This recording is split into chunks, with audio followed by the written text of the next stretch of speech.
একটু ডিফারেন্ট স্টাইলের প্রশ্ন দিচ্ছে দেখো। এই যে দেখো ভ্যালেন্টিনা তেরেস্কোভা, এটা বরিশাল বোর্ড 2024 টেক্সট বুকে এটা ছিল। এখন আমরা যে এমসিকিউ 10টা প্রশ্ন যে সলভ করি, হ্যাঁ, অনেকে আমরা হয়তো ভাবি যে এখানে হয়তো কোনো গ্রামার ওরকম কোনো প্রশ্ন আসে না, সরাসরি হয়তো প্যাসেজ থেকে তথ্য চায়, মানে তথ্যভিত্তিক হয়তো কোনো প্রশ্ন আসে, ফ্যাক্টস অ্যান্ড ফিগার্স কোন এগুলো হয়তো প্রশ্ন পরীক্ষায় আসে। কিন্তু সব কিছু ভেঙে চুরে একদম একাকার করে দিয়েছে কিন্তু এই বরিশাল বোর্ড 2024, কারণ এখানে কিন্তু প্যাসেজ থেকে গ্রামাটিক্যাল বেশ কয়েকটা প্রশ্ন আসে। তো চলো একটু দেখে ফেলি আমরা কীরকম প্রশ্ন আসে। কোথায় আছে দেখো, প্রথমটা কি দিচ্ছে, এতে আমি যদি দেখি এটা ওয়ার্ডের অর্থ জানতে চাইছি, সিনোনিমস, এটাও সিনোনিমস আন গো, এটাও সিনোনিম জানতে চাইছে এটা। তারপর এই যে দেখো সি নাম্বারটা, বলো তো এটা কি পুরো অ্যাবসলিউট গ্রামার প্রশ্ন না?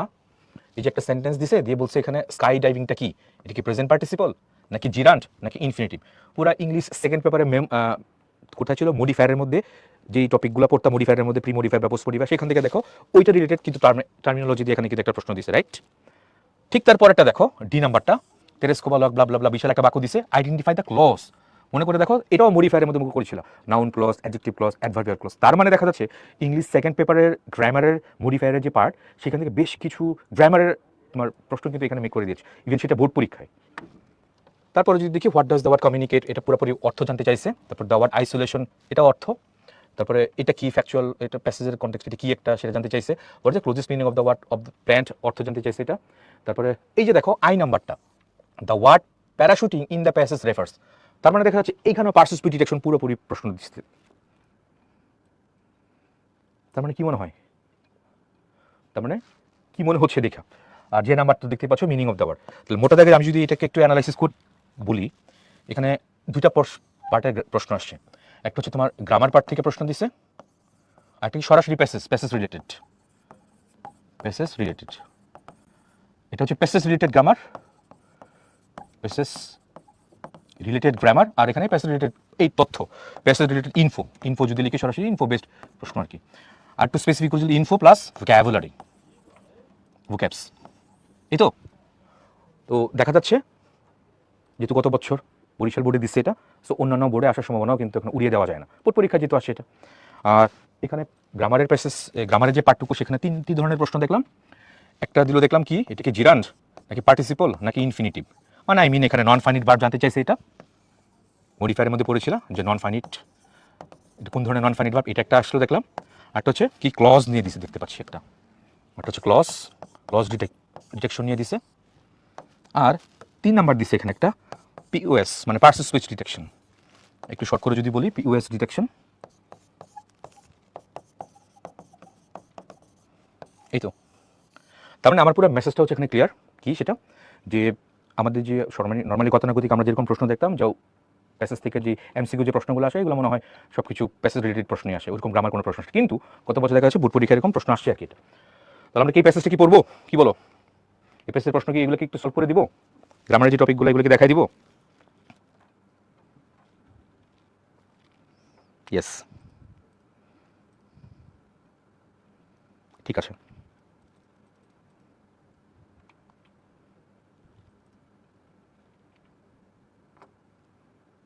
ওকে, থ্যাংক ইউ।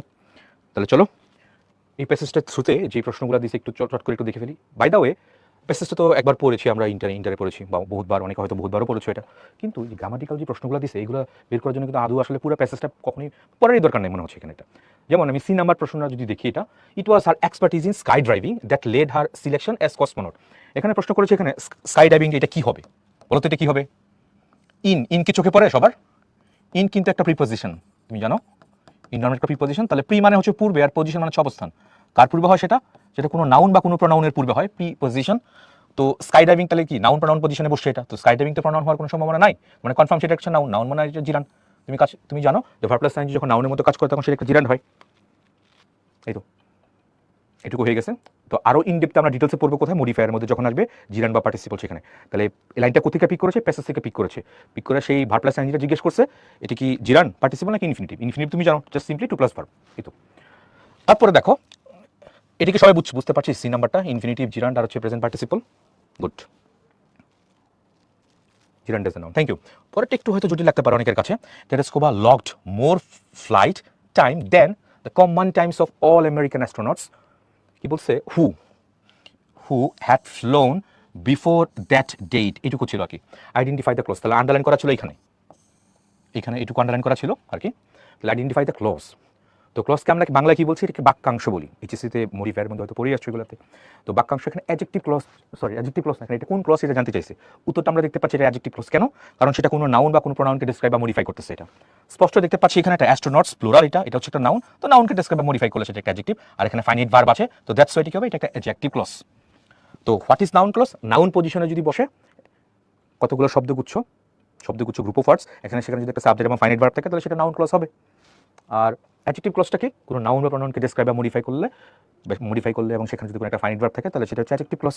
আর এই একটু সহজ করে যদি বলি, এই দুইটা ক্লজ ছাড়া যা থাকবে মোটামুটি সবগুলোই কি হবে, অ্যাডভার্বিয়াল ক্লজ। কারণ মোটা থেকে যদি বলি এই তিনটা ক্লজই আছে, নাউন ক্লজ, অ্যাডজেক্টিভ ক্লজ আর হচ্ছে অ্যাডভার্বিয়াল ক্লজ, এই তিনটা ক্লজই আছে আর কি এটা। আচ্ছা, তাহলে ডি নাম্বারটি একটু দেখলাম, সি এবং ডি দুইটা গ্রামাটিক্যাল প্রশ্ন দেখলাম এখানে এই প্যাসেজের থ্রুতে। তারপরে কমিউনিকেট করা, যোগাযোগ করা, তো ইন্টারেক্ট হতে পারে, কন্ট্রাক্ট হতে পারে, শব্দের অর্থ জানা লাগছে। তারপরে isolation can be brace, isolation একটা নাউন, এটা মানে আলাদা করে দেওয়া, সেপারেট করে ফেলা। এফ নাম্বারটা, ই এফ আলোচনা করলাম, এ বি তো আগে বলি নাই। অ্যান্টোনিম জানতে চাইছে ফল্টলেসলি, ফল্টলেস মানে কি? ফল্ট মানে কোনো ত্রুটিহীনভাবে, ত্রুটিহীনভাবে, তাহলে ত্রুটিপূর্ণ যেটা বলি তার মানে ফল্টিলি, ফল্ট হচ্ছে ত্রুটি। এটার অ্যান্টোনিম জানতে চাইছে বিপরীত শব্দ, তাহলে এটা ত্রুটিপূর্ণভাবে, সেটা হচ্ছে এটার অ্যান্টোনিম। তারপর what is the meaning of the undo, go through করা কোনো কিছুতে, এটা আন্ডারডু, শব্দের অর্থ জানতে চাইছে এটা। আচ্ছা, তারপরে হচ্ছে মিগ 15 ইউটিআই, এটা কি? এটা একটা এয়ারক্রাফট, অবজান বলতে পারি এটা। What is the closest meaning of plant? Plant এখানে কিন্তু ওয়ার্কশপ, পাওয়ার প্ল্যান্ট বলি না, প্ল্যান্ট মানে এখানে কিন্তু ভার্ব না, প্ল্যান্ট প্যাসেজের কন্টেক্সট এটা কিন্তু ভার্ব না, এটা নাউন। পাওয়ার প্ল্যান্ট তার মানে ওয়ার্কশপ বা কাজ, যেখানে কাজ করে, ওয়ার্ক স্টেশন বলতে পারি আমরা। তাহলে ওয়ার্কশপ, মিল অথবা ফ্যাক্টরি, প্যাসেজের কন্টেক্সট এটাই বলে, তার মানে অল অফ দেম, সবগুলো এখানে এটা অর্থ হলো আর কি। এটা এইচ নাম্বার। এই যে দেখো, the word parachuting in the passage refers to, এখানে এটা কি নাউন, এটা কি অ্যাডজেক্টিভ, ভার্ব নাকি অ্যাডভার্ব? তার মানে আমার এখন প্যাসেজের থ্রুতে এই প্যারাশুটিং শব্দের আগে লোকেট করতে হবে, এটা কোথায় আছে, কোন জায়গায় আছে সেটা আগে দেখতে হবে, তারপরে পার্সেস স্পিডটা ডিটেকশন করতে হবে। তো এটা কি করতে হবে, প্যারাশুটিংটা কোথায় আছে, চলো প্যাসেজের মধ্যে কোন জায়গায় আছে সেটা চলো বের করে ফেলি আমরা। এটা এখানে কি প্যারাশুটিং আছে? এখানে একদম শুরু থেকে যদি দেখি প্যারাশুটিং কোথায় কোথায়, হ্যাঁ ইয়েস, এই যে এখানে আছে, এখানেই তো আছে। আচ্ছা, আমাকে প্যারাশুটিং জানতে চাইছে তাই না? হ্যাঁ, কোথায়? হ্যাঁ, the word parachuting in the passage refers to, প্যাসেজের মধ্যে প্যারাশুটিংটা কী হবে সেটা জানতে চাইছে। তো দেখতে পাচ্ছি এখানে প্যাসেজের মধ্যে শি বিকেম ইন্টারেস্টেড ইন আছে, তো তুমি জানো ইনটু একটা প্রিপজিশন, প্রি মানে হচ্ছে পূর্বে, পজিশন মানে অবস্থান, কার পূর্বে? নাউন প্রনাউনের পূর্বে হয়, তাহলে এখানে প্যারাশুটিং আছে আইএনজি, এটা নাউন প্রনাউন পজিশনে বসে, তাহলে প্রনাউন হওয়ার কোনো সম্ভাবনা নেই, তাহলে কনফার্ম এটা একটা নাউন, তাহলে প্যারাশুটিং এটা কনফার্ম একটা নাউন হয়ে গেছে, এটা হয়ে গেল। তাহলে কোনটা অ্যান্সার? তাহলে এখানে এটার অ্যান্সার হচ্ছে এটা, এটা ইটস নাউন। এটা ক্লিয়ার সবার? তারপরে যে নাম্বার আছে, what is the meaning of the word lunch? Lunch না, লঞ্চ করা কোনো কিছু, লাঞ্চ না, লঞ্চ। টেক অফ, উড্ডয়ন করা বা কোনো কিছু স্টার্ট করা, এটাই উত্তর হচ্ছে। এটা কমফোর্ট বা রুল বা স্পেস ক্রাফট এরকম কোনো কিছুই নেই। তো গ্রামারের তিনটা প্রশ্ন ডিসকাস করে নিলাম। একটা ছিল নন ফাইনাইট পার্ট থেকে জিরান পার্টিসিপল ইনফিনিটিভ, আরেকটা ছিল তোমার ক্লজ ডিটেকশন। ক্লজ যেহেতু আসে তার মানে প্যাসেজ থেকে ফ্রেজও আসতে পারে, দিতেই পারে, বলা যায় না। আর শব্দটা কোন পার্ট অফ স্পিচ, সরাসরি প্যাসেজে চলে যাওয়া লাগবে, প্যাসেজের মধ্যে তারপর দেখতে হবে এটা কোন পার্ট অফ স্পিচ, শব্দের কনটেক্সটে কার আগে বা কার পরে বসে, সেটুকু চেক আউট করে নিলে এটা আশা করি ধরে ফেলতে পারবা। সো আচ্ছা, প্যারাশুটিং কি জিরান বলা যাবে? হ্যাঁ যাবে, প্যাসেজের কনটেক্সটে এটাকে জিরান বলা যাবে যদি থাকতো।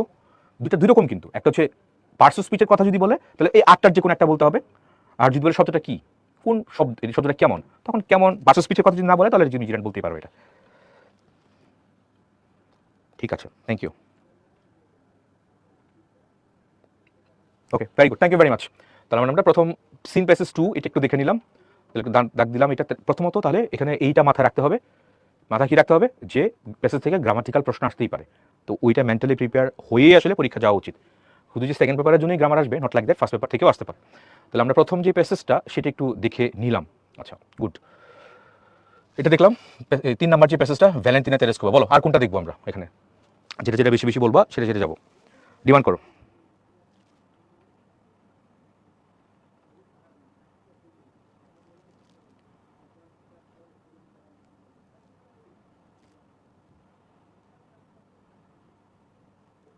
নাম্বার করে তুমি যদি বলে দাও কোনটা পড়বো। ভ্যালেন্টিনা তেরেস্কোভা দেখলাম, শিক্ষা নিয়ে প্যাসেজগুলো বেশি ইম্পর্টেন্ট, এখানে গুরুত্বপূর্ণ আছে। এডুকেশন এইমস বেশি ইম্পর্টেন্ট এগুলোতে। এখানে ড্রিমসের দুইটা আমি যদি একটু চাঙ্ক করি, প্রথমত এদিকে হচ্ছে পার্সনের 3টা, এখানে পার্সনের 3টা, তারপর শিক্ষা নিয়ে হচ্ছে এদিকে 3টা, তারপর ড্রিম স্বপ্ন রিলেটেড একটা চাই হ্যাভ এ ড্রিম, একটা ড্রিম হ্যাভ ফ্যাসিলিটি, এটা একটা এদিকে। তারপরে যদি দেখি Nishat Majumdar, have you superman, success of Kalsindur, এই যে এই তিনটা, এখানে আর এই আরেকটা চাঙ্ক, আরেকটা তিনটা। তারপর অরফেনেজ, জেরি দেখতে পাচ্ছি, his name is everybody, he came everyday and cut my wood, okay, এটা হচ্ছে পুরোটা হচ্ছে জেরি রিলেটেড। আমি যদি কিছু একটু সেগ্রিগেট করা ট্রাই করি প্রত্যেকটা, এটা হচ্ছে জেরি রিলেটেড। তারপর হচ্ছে এখানে সাকসেস, সোসাইটি অ্যান্ড সাকসেস, এরকম যদি লিখি সোসাইটি অ্যান্ড সাকসেস, এটা রিলেটেড এখানে আছে এটা। তারপর হচ্ছে children must while a girl, এটা হচ্ছে অ্যাডোলেসেন্স, LESCENC, অ্যাডোলেসেন্স। আমি ভাগ করতেছি আর কি প্যাসেজগুলোকে একটু। তারপর এদিকে যদি দেখি, এটা হচ্ছে ড্রিম রিলেটেড। তারপর এখানে এডুকেশন, এটা হচ্ছে শিক্ষা রিলেটেড। তারপর Nelson Mandela, Valentina Teresa Chawla, এগুলো কি পার্সন রিলেটেড। এই তো, তাহলে পার্সন, এডুকেশন, ড্রিম। তারপরে এখানে society and success, Jerry, adolescence. তারপরে শিল্পী, এটাও অ্যাডোলেসেন্সের মধ্যে রাখবো, ওই যে ওই তিনটা সহ এখানে দুইটা অ্যাডোলেসেন্স রাখলাম, এখানে এটা অ্যাডোলেসেন্স। তারপরে হচ্ছে a plate of hot French fries, the act of thinking deeply, spending, এই তিনটার একটা, এটা আমি লাইফস্টাইলের মধ্যেই রাখি এই তিনটা, হট খাবার দাবার, মেডিটেশন যেটা বলি, তারপর টাকা পয়সা খরচ, এটা কোথায় রাখবে, এটা তোমার লাইফস্টাইলের মধ্যে রাখি, লাইফস্টাইল, STYL, লাইফস্টাইল। তারপর হচ্ছে মাই নেম ইজ আমেরিগো, এটা একটা স্পেশাল রাখবো, এটা হচ্ছে তোমার কি বলা যেতে পারে এটাকে, চাইল্ড লেবার, এটা খুবই আনকমন একটা প্যাসেজ এটা। তারপরে যদি বলি শেষের দুইটা, এগুলো হচ্ছে ভ্রমণ, ট্রাভেল রিলেটেড, TRAVEL। আর শেষটা, এটাও ইম্পর্টেন্টের খাতায় রাখবো আমি, এটা ইকো ট্যুরিজম, এটা হচ্ছে পরিবেশ রিলেটেড, এনভায়রনমেন্ট। তো অনেকগুলা চাঙ্ক আমি ভাগ করেছি দেখো, তো মোটা দেখে আসবে কটা, এতগুলো চাঙ্ক থেকে আসবে তিনটা প্রশ্ন আসবে আর কি এটা। সো তোমার জন্য একটু সুবিধা করে দিছি, চাঙ্ক অনেকগুলো চাঙ্ক, তো প্রত্যেকটা চাঙ্ক থেকে আমরা যদি মোটামুটি একটা করে পড়ি, তাহলে মোটামুটি এখানে পুরোপুরি এইটার পুরোটা কভার হয়ে যাবে দেখা যাচ্ছে। সো আমি এখানে যদি রাখি এটা ইকো ট্যুরিজম, এটা অবশ্যই এগিয়ে রাখবো আমি, কারণ পরিবেশ রিলেটেড প্রশ্ন কিন্তু পরীক্ষা আসতেই পারে, এটা খুব গুরুত্বপূর্ণ। তারপরে আমেরিগো, গত বছর 2বার যেহেতু আছে, এবার এটাও আমেরিগোটা আমি রাখবো। সাজেশন দিচ্ছি না, আমি কোনো সাজেশন দিচ্ছি না, আমার কাছে মনে হচ্ছে আর কি, এটা অ্যানালিসিস করে আমি যেটুকু দেখলাম, শুধু অ্যানালিসিস বোর্ডের না, এখানে তো বোর্ডেগুলো দেখতে পাচ্ছ, বিভিন্ন কলেজের নাম করা বা যত কলেজের প্রশ্ন আমার কালেকশনে ছিল, বা আমি যেগুলো দেখছি, সেখানে যেগুলো বেশি মানে ফ্রিকোয়েন্সিটা বেশি ছিল, বেশিবার আসছে, বিভিন্ন জায়গাতে কভার করেছে, সেগুলো দেখে আমি একটু বললাম আর কি। এটা ইকো ট্যুরিজমের কথা অনেকে বলতেছে, মাই নেম ইজ আমেরিগো, এটা বলতেছে। তারপর স্পেন্ডিংয়ের কথা, হ্যাঁ এটা অনেকে বলতেছে যে মেডিটেশন, এটা ডাক দিলাম এটা। তারপরে কয়েকজন শিল্পীর কথা বলতেছে, শিল্পী, ওকে গুড। তারপর হিজ নেম ওয়াজ জেরি, এটার কথা অনেকেই বলতেছে, ডান দিলাম। তারপর হচ্ছে এটা অনেকেই বলতেছে, দেখতে পাচ্ছি a girl, when a girl gets married, এটা ওকে। তারপর এই তিনটা কোনো না কোনো ফরম্যাটে আমি রাখবই, এই তিনটা অবশ্যই পড়তে হবে। এটা হয়তো সিন প্যাসেজ আসতে পারে, অথবা তোমার এখানে কি বানাইতে পারে, ফ্লোচার্ট বা ইনফরমেশন ট্রান্সফারে আসতে পারে, অথবা সামারি রাইটিং, তিনটা যে কোনো একটা ফর্মেটে কিন্তু এটা আমি রাখবো, আগে রাখবো এখানে তিনটা প্যাসেজটাই, এই তিনটা প্যাসেজ আমি একদম 5 স্টার দিয়ে রাখবো এখানে। In a traditional society like hours, এটা। তারপর the success of Kalsindur girls, এটা। তারপর the famous Greek philosopher Aristotle, এই তিনটাই এখানে। তারপর এদিকে যদি দেখি এখানে ড্রিমস, দুটাই এখানে ড্রিমসটাও রাখবো। তারপর আই হ্যাভ এ ড্রিম, এই যে মার্টিন লুথার কিং, এটা এবং এটা দুইটাই রাখবো এখানে, এটা।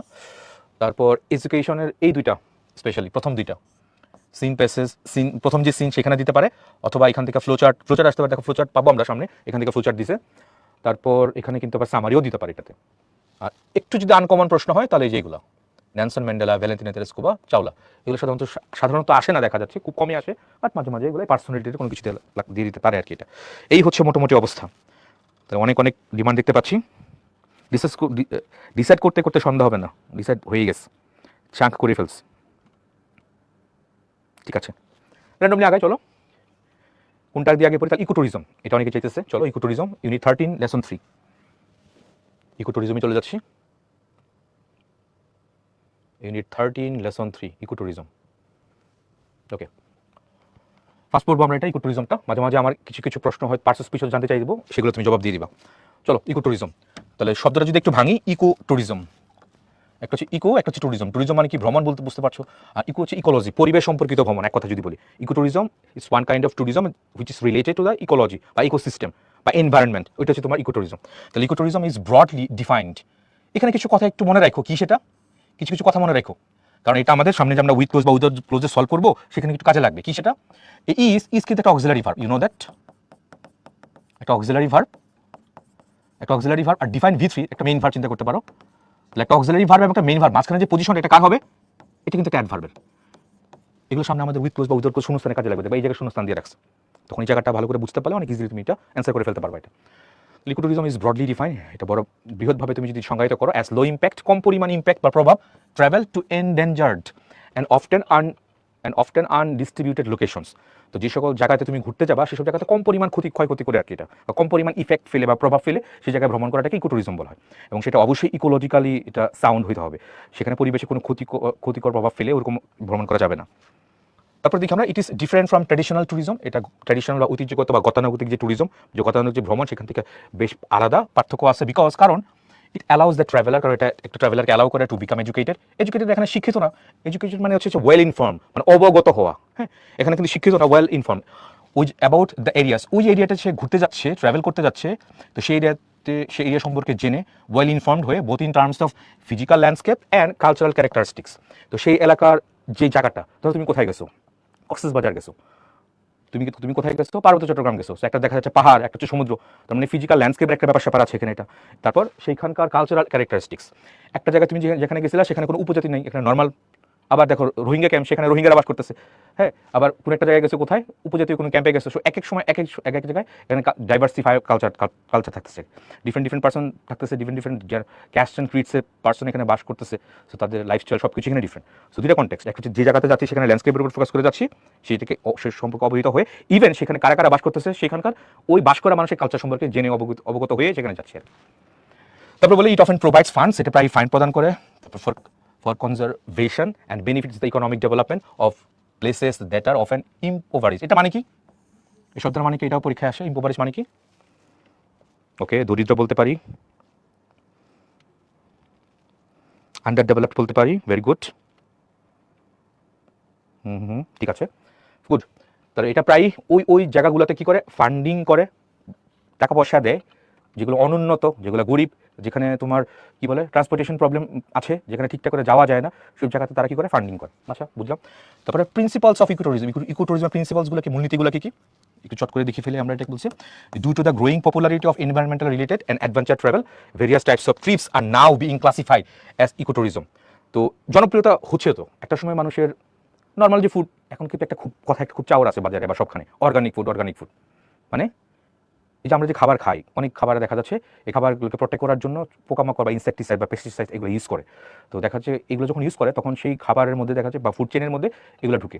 তো ইনস্ট্যান্টলি যখন ঢুকে তখন মানুষের সমস্যার সৃষ্টি হয় না, কিন্তু লং টার্ম অনেক দিন পরে দেখা যাচ্ছে সেই ইনসেকটিসাইড বা পেস্টিসাইড যেটা ওই খাবারের বা ফুড চেনের মধ্যে ছিল সেটা কিন্তু তার মধ্যে পরে একটা ইম্প্যাক্ট করে আর কি, পরবর্তীতে। তো এটা ইনস্ট্যান্ট আসলে বোঝা যাচ্ছে না।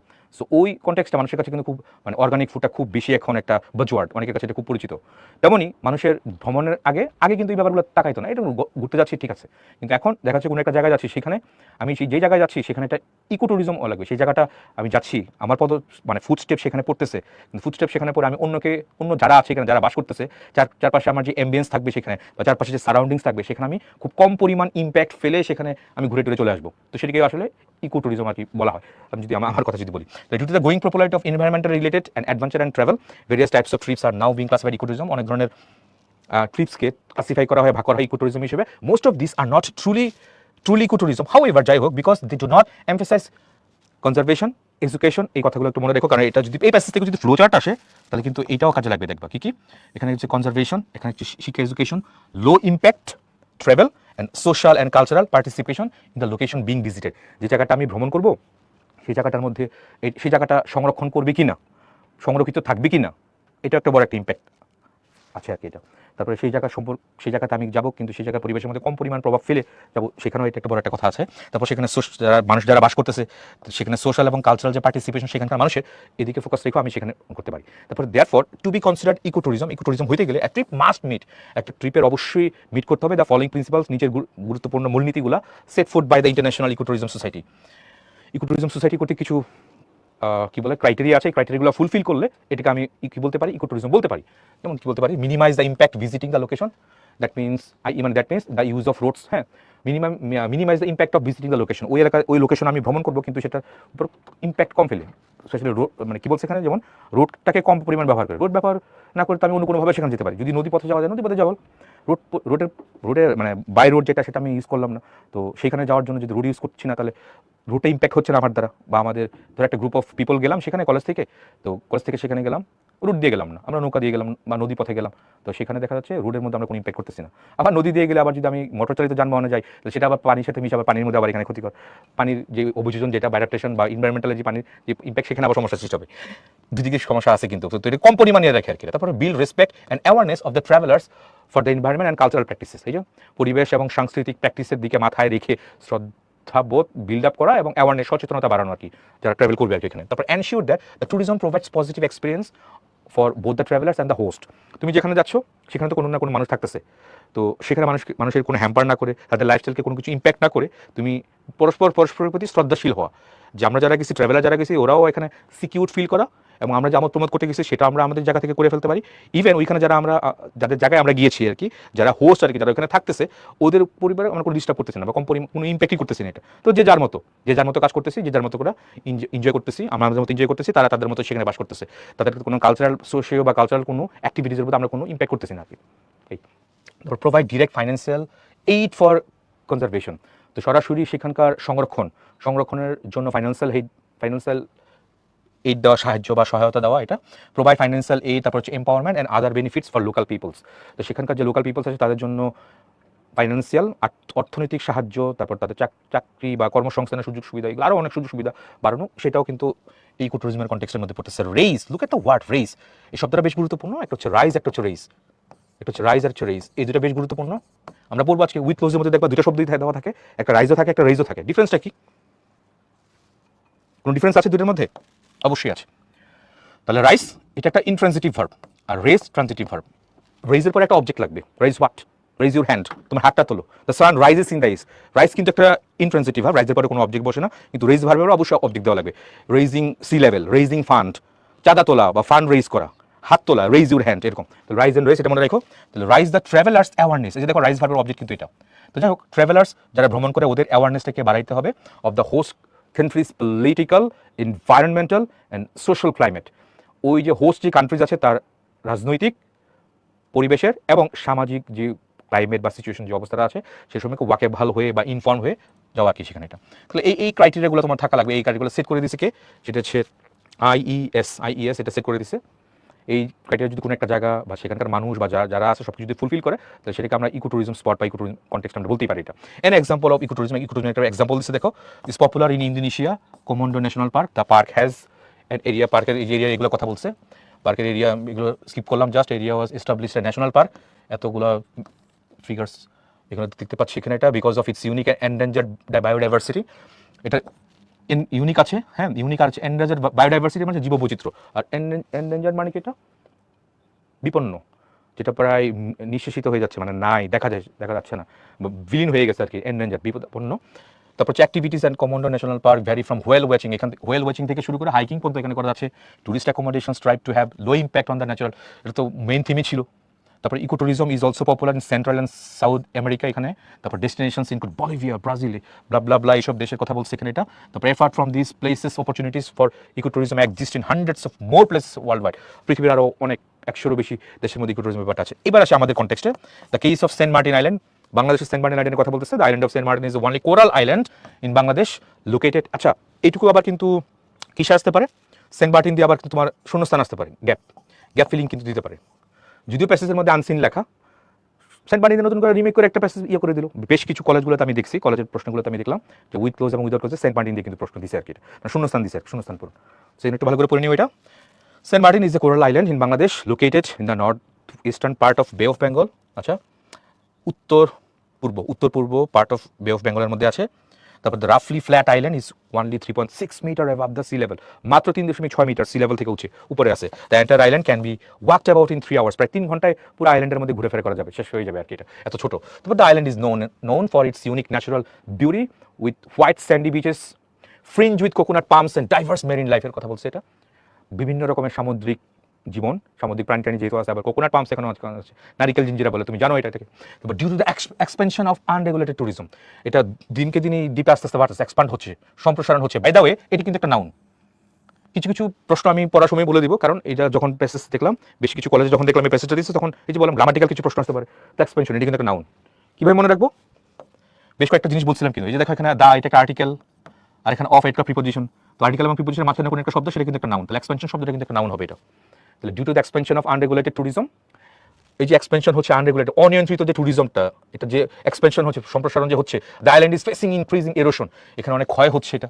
তারপর কন্টামিনেশন, দূষণ হচ্ছে of surface and ground water, দূষণ হচ্ছে wild life displacement, wild life যেখানে থাকার কথা সেখানে থাকতে পারতেছে না, মানুষের কারণে হয়তো ভয় পাচ্ছে সে জায়গা ছেড়ে চলে যাচ্ছে, এখানে ডিসপ্লেসমেন্ট হচ্ছে, লস অফ বায়োডাইভার্সিটি, জীববৈচিত্র্যের ক্ষতি হচ্ছে। তারপর other threats include cutting of sand dune, sand dune মানে কি বালির স্তূপ বলতে পারি, এটা স্যান্ড ডিউন ভেজিটেশন।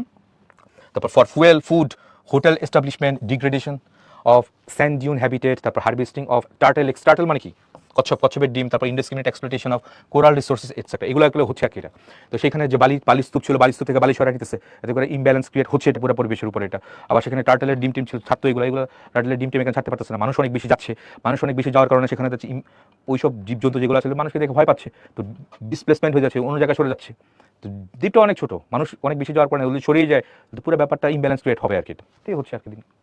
তারপর টু অ্যাড্রেস দিস, এটাকে অ্যাড্রেস করতে, এটাকে মানে এতে the government has declare some areas of the island as ecological critical area, ECA, prohibit মানে নিষেধ করে, আনঅথরাইজ কনস্ট্রাকশন। তো অনুমোদিত কনস্ট্রাকশনগুলোকে প্রোহিবিট করে, নিষিদ্ধ করে এখানে কি করছে গভর্নমেন্ট কিছু জিনিস জারি করেছে আর কি এটা। ক্রিটিসিজম অফ ইকোট্যুরিজম, ক্রিটিসিজম কি? এতক্ষণ তো আমরা বললাম সব কিছু ইকোট্যুরিজম পরিবেশের পজিটিভ দিক দেওয়া, পরিবেশের উপর ভালো কোনো কিছু মাথায় রেখে পরিবেশের উপকার করে, সেখানকার মানুষ যারা বাস করতেছে হোস্ট জায়গার মধ্যে মানুষের সোশিও বা কালচারাল জায়গাতে কম পরিমাণ ইম্প্যাক্ট করে ভ্রমণ করে আসাকে, ঘুরে ফিরে চলে আসাকে ইকোট্যুরিজম বলা হয়। এবার তার কি কোনো, এতক্ষণ তো সব পজিটিভ জিনিস বললাম, এখন কি কোনো নেগেটিভ জিনিস নাই? অবশ্যই আছে। নেগেটিভ জিনিস কি আছে দেখতে পাচ্ছি, ক্রিটিসিজমটা দিচ্ছে, despite the popularity of ecotourism the above mention example suggest that there are several criticism of ecotourism as well. কি আছে? Increase tourism to sensitive areas without proper planning and management can actually harm the ecosystem. হ্যাঁ, and its species because the infrastructure needed to sustain tourism such as roads can contribute to environmental degradation. আচ্ছা, কি বলছে এখানে দেখো, increase tourism, অনেক বেশি tourism বাড়তেছে সেখানে। তো ট্যুরিজম বাড়ার কারণে কি হচ্ছে? ইকো ট্যুরিজম হচ্ছে ঠিক আছে, কিন্তু এত বেশি মানুষ যে বাড়তেছে, এত বেশি মানুষ হচ্ছে, তো প্রপার প্ল্যানিং ছাড়া ওইটা ম্যানেজ করাটা, অথবা সেখানে এত মানুষ যাচ্ছে, সেখানে থাকার জন্য তো অনেক বন্দোবস্ত করা লাগে, তাই না? তো বন্দোবস্ত করার জন্য তো অনেক গাছপালা মাইটা অনেক জায়গা এবং গাছ দুটোই কাইটা এখানে কি করা লাগে, ইকো ট্যুরিজম স্পট বানাইতে হয়। তো ইকো ট্যুরিজম স্পট বানাতে গেলে আমি গাছপালাও কাটতেছি, আমি জায়গাটাও তোমার আনঅকুপাইড ছিল, এখন অকুপাইড করে ফেলতেছি, দুই দিক দিয়ে তো ক্ষতি হচ্ছে এটা। তো ইকো ট্যুরিজমের কথা মাথায় রেখা সব কিছু, গাছও কাটতেছি, জায়গাটাও দখল করে নিতেছি, তো দুই দিকে ক্ষতি হচ্ছে, পরিবেশের জন্য অবশ্যই ইমব্যালেন্স ক্রিয়েট হচ্ছে এখানে এটা। তারপরে ecotourism is also said by critics to have a negative impact on local communities because the arrival of foreign visitors and well can shift political and economic conditions of the area. ঠিক আছে, যে এলাকাতে মানুষ যাচ্ছে তারা সেই এলাকাতে টাকা পয়সা দিচ্ছে, দেখা যাচ্ছে সেই জায়গাটা প্রোটেক্ট করার জন্য বা কনজারভেশনের জন্য সেখানে কি করতেছে, ফান্ডিং দিতেছে। তো বাইরে থেকে যারা যাচ্ছে, ফরেন এইড বা ফরেন যে সাহায্যগুলো, সেগুলো দেখা যাচ্ছে ওই এলাকার যেই একটা ইউনিকনেস যেটা থাকে, একটা যে ব্যাপারটা থাকে, সেটা নষ্ট হয়ে যায়, সেটা থাকে না। কারণ বাইরে থেকে টাকা ইনভেস্ট করতে, টাকা ইনজেক্ট করতেছে, ফান্ডিং ইনজেক্ট করতেছে, তো সেই জায়গায় কোনো না কোনোভাবে ইম্প্যাক্ট হচ্ছে। তো তাদের সক্রিয়তা ধরে রাখতে পারতেছে না, সক্রিয়তা ধরে রাখতে পারলে কোনো কিছু যখন সক্রিয়তা ধরে রাখতে না পারে, তখন তার অরিজিনালিটি যেটা, সেটা থেকে হারিয়ে ফেলায়। তো সেই কথা সেটাই হচ্ছে আর কি, এখানে অরিজিনালিটি হারিয়ে যাচ্ছে এখান থেকে। It can also make the area dependent more on tourism. Yes, তো দেখা যাচ্ছে ওই এলাকার মানুষ যদি বেশি বেশি টাকা পাচ্ছে, তাহলে আর তারা কোনো চাষবাস কোনো কিছু করে না, তারা ওই এলাকার মানুষের কাছে যারা ঘুরতে আসে তাদের কাছে বিভিন্ন পিকনিক স্পট এগুলো বানিয়ে দিয়েই চলে। তার মানে পুরোপুরি দেখা যাচ্ছে ট্যুরিজমের উপর ডিপেন্ডেন্ট হয়ে যায়। কিন্তু একটা কথা চিন্তা করে, ট্যুরিজম কি সবসময় হবে? তাও তো হতে পারে, তোমার ইনক্লিমেন্ট ওয়েদার থাকতে পারে, বড় ধরনের কোনো কিছু, মানে কি বলা যেতে পারে, কোভিডের মতো কোনো কিছু হয়ে যেতেই পারে। তো কোভিডের মতো কোনো কিছু হলে শ্রীলঙ্কা তো একটা দেউলিয়া হয়ে গেছিল একদম, তাদের পর্যটন শিল্পের উপর ডিপেন্ড করে ছিল পুরো। তো এরকম তো হতে পারে, একদম একটা জায়গা একদম শেষ হয়ে যেতে পারে। দেখা যাচ্ছে মানুষ পুরোপুরি ট্যুরিজমের উপর ডিপেন্ড করে, পরে কোনো কারণে যে কোনো কারণে কিছু হতে পারে। সার্ভারিনতে এখন কি যাওয়া যাচ্ছে জানি না, কোনো একটা সার্টেন টাইমে সার্ভারিন যাওয়া অফ করে রাখছিল বাংলাদেশের জন্য। তো তখন কি হয়েছিল এটা? তখন কি মানুষের কি লাইফ, তখন কি মানুষকে জীবনযাপন করা লাগতো না? তো যারা ট্যুরিজমের উপর সরাসরি ডিপেন্ড করছে তারা তো অবশ্যই এফেক্টেড হয়েছে, এটা ফাইন্যান্সিয়ালি হোক, যেভাবে বলো।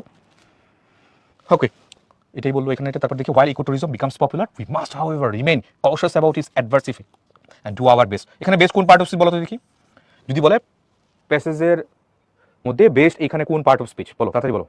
We do our best to protect the environment and ecosystem.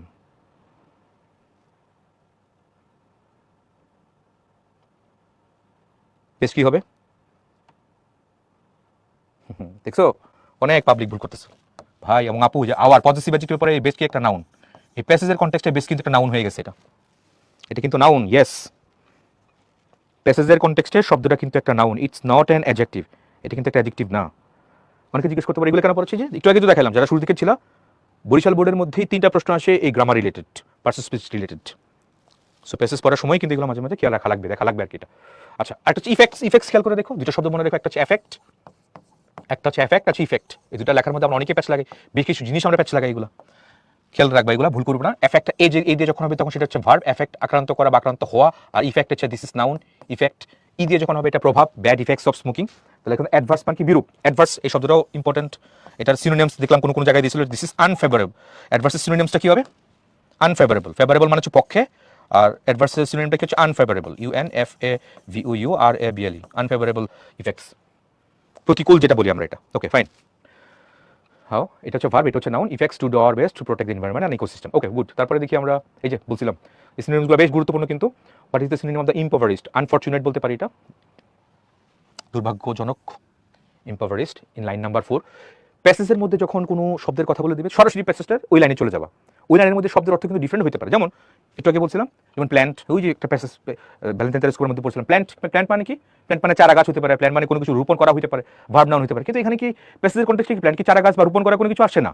তাহলে প্যাসেজ থেকে এরকম সরাসরি যখন লিঙ্ক করে দেয় বা হুক করে দেয় যখন কোনো প্রশ্ন, তখন অবশ্যই প্যাসেজের কনটেক্সটে উত্তর করতে হবে, যদি এটা ডিফারেন্ট কোনো অর্থ থাকতেই পারে। ইউ নো দ্যাট ইম্পভারিশ মানে দরিদ্র বা গরিব, এরকম হতে পারে। দেখো তুমি দরিদ্র বা গরিব চিন্তা করো, তাহলে পেনোরিয়াস বা আনপ্রিভিলেজ এরকমও চিন্তা হওয়ার চান্স থাকতে পারে। কিন্তু এটা কি হবে? প্যাসেজের কনটেক্সটে দিস ইজ আনফরচুনেট, এটা উত্তর হয়ে যাবে এটা। তারপরে the description of Saint Martin shows that it has a rich marine biodiversity আছে, এটা সামুদ্রিক জীববৈচিত্র্য এটার অনেক বেশি আছে। তারপর যদি দেখি, which of the following has the closest meaning of the landscape? Landscape এটা কি? টেরেইন, চারপাশের অবস্থা বা প্রাকৃতিক পরিবেশ। এটা প্যাশ্চার তো না, মেডো না, ড্যাশিং মেডো না, লন এরকম কোনো কিছু না। তারপর ইকো কনসিয়াস ট্যুরিস্ট, ইম্পর্টেন্ট কিন্তু এগুলো সব। বিভিন্ন কলেজের বোর্ডে যেহেতু দেখি নাই, বিভিন্ন কলেজের প্রশ্ন অ্যানালিসিস করে কিন্তু এগুলো একসাথে জট ডাউন করা হয়েছে। ইকো কনসিয়াস ট্যুরিস্ট মানে কি? তার মানে ইকোলজিক্যালি সে ইনফর্মড, সে কথা এখানে বলছে। তাহলে studies about the location before the journey, ওই জায়গাতে ভ্রমণ করার আগে সেই জায়গাটা সম্পর্কে বিস্তারিত জিওগ্রাফিক্যাল নলেজ বা যেটাই বলো সেটা সে জেনে ওয়াকিবাল হয়ে সেখানে যাচ্ছে আর কি এটা। তারপরে what does the phrase undisturbed location? Location মানে তো বুঝতেই পারছো, অবস্থা বা জায়গাটার কথা বলতেছে। আনডিস্টার্ব মানে কি? ডিস্টার্ব হচ্ছে না ওই জায়গাটা। মিনিং দ্য টেক্সট, তার মানে কি? আনএক্সপ্লোর্ড এরিয়া, যেসব এরিয়াগুলো এক্সপ্লোর করা হচ্ছে না বা যাওয়া যাচ্ছে না আর কি। তো এক্সপ্লোর করা হচ্ছে না মানে ওই জায়গায় যাওয়াই হচ্ছে না। তো ওই জায়গায় যাওয়া না হইলে ওই জায়গা তো আর ডিস্টার্ব হবে না। আমার ফুটস্টেপ যদি ওইখানে নাই পড়ে, তাহলে তো আমার দ্বারা সেইখানে জায়গায় কোনো ক্ষতি হচ্ছে না বা ইম্প্যাক্ট পড়তেছে না। সো ওই সেন্সে এটা আনডিস্টার্ব লোকেশন, সেখানে আনএক্সপ্লোর্ড এরিয়াস বলছে। Find the synonym of the for conservation. Conservation মানে সংরক্ষণ বলতে পারো, এটা কি প্রোটেকশন? এটা বেশি ইম্পর্টেন্ট, শব্দটা বেশি ইম্পর্টেন্ট। কনজারভেশন, মেনটেন্যান্স বানানটা গুরুত্বপূর্ণ, এটা খেয়াল রাখো, এটা এফ। তারপর যদি find out the truth statement from the followings, বলছে all the environment oriented outings are not ecotourism. হ্যাঁ, আউটিংস মানে কি? বাইরে ঘোরা। সকল পরিবেশ সম্বলিত বাইরে ঘোরাটাই আসলে ইকোট্যুরিজম না। আসলেই তো সব জায়গাতে মানে কোনো জায়গায় ইকোট্যুরিজমটা তখনই হবে যখন আমি ইকোলজিক্যালি ওয়েল ইনফর্মড এবং আমার ফুটস্টেপ দ্বারা সেই জায়গাতে কম পরিমাণ ইম্প্যাক্ট হবে, তখনই একমাত্র সেই ট্যুরিজমটাকে আমি ইকোট্যুরিজম বলতে পারি, আদারওয়াইজ না। তো সেটা এখানে এটা বলছে। তারপর what does the word participation, অংশগ্রহণের কথা বলতেছে, মানে ইনভলভমেন্ট, এটা সেকেন্ড প্যারাগ্রাফের মধ্যে পার্টিসিপেশন।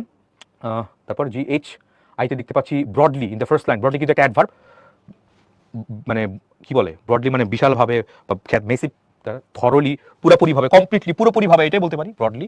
ফার্স্ট লাইনে এটা ছিল। What is the meaning of the biodiversity? Biodiversity মানে বুঝতে জীববৈচিত্র্যতা, ডিফারেন্ট হ্যাবিটেটস, এটাই বলছে এটা। ওকে, যে নাম্বার বায়োডাইভার্সিটি। ওকে, তারপরে define the ecotourism in your words, এগুলো একটু চেষ্টা করবো। বাই দ্য ওয়ে, প্রশ্নের মধ্যে কি করো? ডিফাইন দ্য ইকোট্যুরিজম, এখানে 3 মার্ক করে তো 3 5 15, এখানে কিন্তু একটু ভালো মার্ক আছে।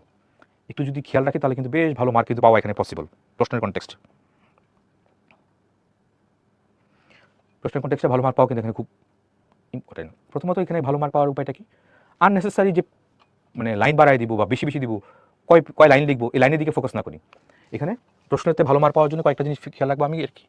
চেষ্টা করবো টু দ্য পয়েন্টে লেখার আনসার, টু দ্য পয়েন্টে। আননেসেসারি কোনো ওয়ার্ডি কোনো কিছু অ্যাড করার কোনো দরকার নাই এখানে। আসলে এটা বলছে এখানে ডিফাইন ইকোট্যুরিজম ইন, তোমার নিজের মতো করে ইকোট্যুরিজম ব্যাখ্যা করতে বলছে। এটা তাহলে টু দ্য পয়েন্টে লিখো, ডিফাইন, জাস্ট 1-2 লাইনের মধ্যে পুরো ব্যাপারটা। যে প্রথম লাইনে যেরকম বলছিল প্যাসেজ থেকে চেষ্টা করবে একটু কম পরিমাণ কপি করা, কপি না করলে বেটার, কিন্তু কপি করাটা অনেকে আমাদের নেশা পেশা এরকম হয়ে গেছে, আমিও করতাম যদিও। কপি কম করা, কপি কম করা, আর যদি করেও ফেলো এগুলো একটি ইয়ে করে ফেলো, কী কী দিয়ে করতে পারো, দুই জায়গায় করতে পারো। একটা হচ্ছে ভোক্যাব, শব্দ চেঞ্জ করে ফেলতে পারো, ভোক্যাব চেঞ্জ করতে পারো, সিনোনিম সিনোনিম চেঞ্জ করে দিতে পারো, অথবা গ্রামাটিক্যাল স্ট্রাকচার, এই গ্রামাটিক্যাল স্ট্রাকচার চেঞ্জ করে ফেলতে পারো। GRAMMATICL, গ্রামাটিক্যাল স্ট্রাকচার, এটা চেঞ্জ করে ফেলতে পারো। ধরো বাক্যটা প্যাসেজের মধ্যে আমি পাইলাম, সেটা কি বাক্যটা প্যাসেজে পেলাম সিম্পল সেন্টেন্স, এই সিম্পল আমি পরিবর্তন করে কমপ্লেক্স বা কম্পাউন্ড যে কোনো একটা বানায় ফেললো, সব কিছু সেমই থাকলো, বা সেন্টেন্স স্ট্রাকচার চেঞ্জ করে ফেলো, হুবহু জিনিস না দেওয়ার চেষ্টা করবো আর কি এখানে। এটা একজন বলছে কত লাইন লিখবো, ইটস আপ টু ইউ, এটা তোমার উপর ডিপেন্ড করে। আমি একটা কথা বলবো, টু দ্য পয়েন্টে লেখো। দেখা যাচ্ছে মাঝে মাঝে একটা সেন্টেন্সেই সে পুরো ব্যাপারটা গুছিয়ে লিখে ফেলতে পারে, এটাই এনাফ। এখানে আসলে পুরা কয় লাইন লিখবো এই দিকে ফোকাস না করে কোয়ালিটির দিকে ফোকাস করো, নট দ্য কোয়ান্টিটি, পরিমাণের দিকে ফোকাস না করে কোয়ালিটি। বাংলাতে বা অন্য কোনো জায়গাতে যেখানে বেশি বেশি লিখলে পেজ গুনে গুনে হয়তো একটা টেন্ডেন্সি থাকে, কিন্তু ইংলিশের মধ্যে টু দ্য পয়েন্টে লেখো, গ্রামাটিক্যাল অ্যাকুরেসি মেনটেন করে লেখো, that's enough. It's the main thing, is the quality, not the quantity.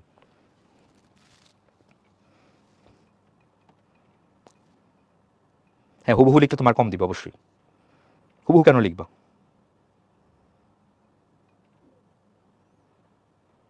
ঠিক আছে, গুড। তাহলে 29 নাম্বার যে প্যাসেজটা, এটা একটু দেখলাম আমরা, ইকো ট্যুরিজমটা বেশ ইম্পর্টেন্ট এটা। হোয়াট নেক্সট, তারপর কি বলো? তাহলে এটা হইলো ইউনিট 13 লেসন 3 হইলো এটা। ইকো ট্যুরিজমটা একটু পড়ে নিলাম মনে করে, তারপর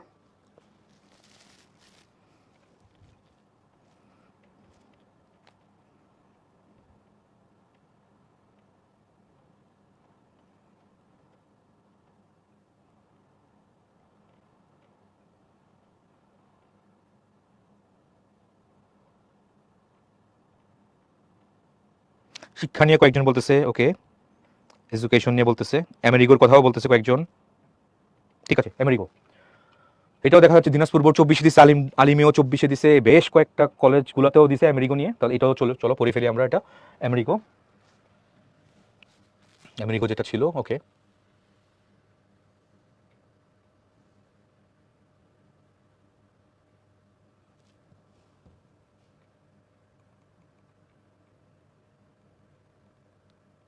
ওকে, this America. By the way, এটা নিয়ে কিন্তু তোমার কি আসতে পারে, এটা তো আমরা প্যাসেজ পড়তেছি, প্রথম 1 নাম্বার প্রশ্নের জন্য এটা দিয়ে কিন্তু তোমার ফ্লোচার্ট আসতে পারে, ফ্লোচার্টও এখান থেকে দিতে পারে। চলো, তো মাই নেম ইস আমেরিকো, আমার নাম America, I am 13 years old, 13 বছর বয়স, আই লিভ ইন দ্য স্ট্রিটে বাস করি অ্যালোন, একাকি। My mother who is separated from my father, আমার মা যিনি বাবা থেকে পৃথক, মানে ডাইভোর্স হয়ে গেছে, ডাজ নট ওয়ান্ট মি, আমাকে চায় না। She told me to go away, তিনিও আমাকে বললেন চলে যেতে। Now she is married to another man, উনি মানে আমার মা এখন আরেকজন লোককে বিয়ে করেছে। My father lives very far away, আমার বাবা এখন আমার থেকে দূরে বাস করে। I want to go to him, আমি তার কাছে যেতে চাই, but he won't take me either, কিন্তু উনিও আমাকে নিতে চায় না। ইদার কিন্তু এখানে একটা অ্যাডভার্ব, মনে রেখো এটা পরীক্ষাগুলোতে আসে। তারপর I begged him to send me some money. আরেকটা কথা, এটা আমার যদি মনে পড়ে, যারা প্রশ্ন ব্যাংক সলভ করছো ইংলিশ সেকেন্ড পেপারে, এটা প্রবাবলি কোনো একটা বোর্ডের মধ্যে, এটা মডিফায়ারের মধ্যে আসছে, রাইট? কোন একটা বোর্ডের মধ্যে একটা মডিফায়ারে আসছিল, এম আই রাইট?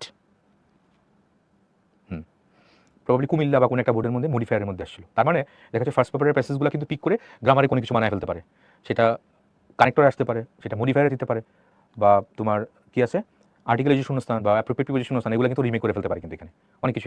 এখানে প্যাসেজগুলো খুব ভালো করে পড়লে এই পেপারেও সাহায্য পাওয়া যাবে, ওই পেপারেও ভালো সাহায্য পাওয়া যাবে।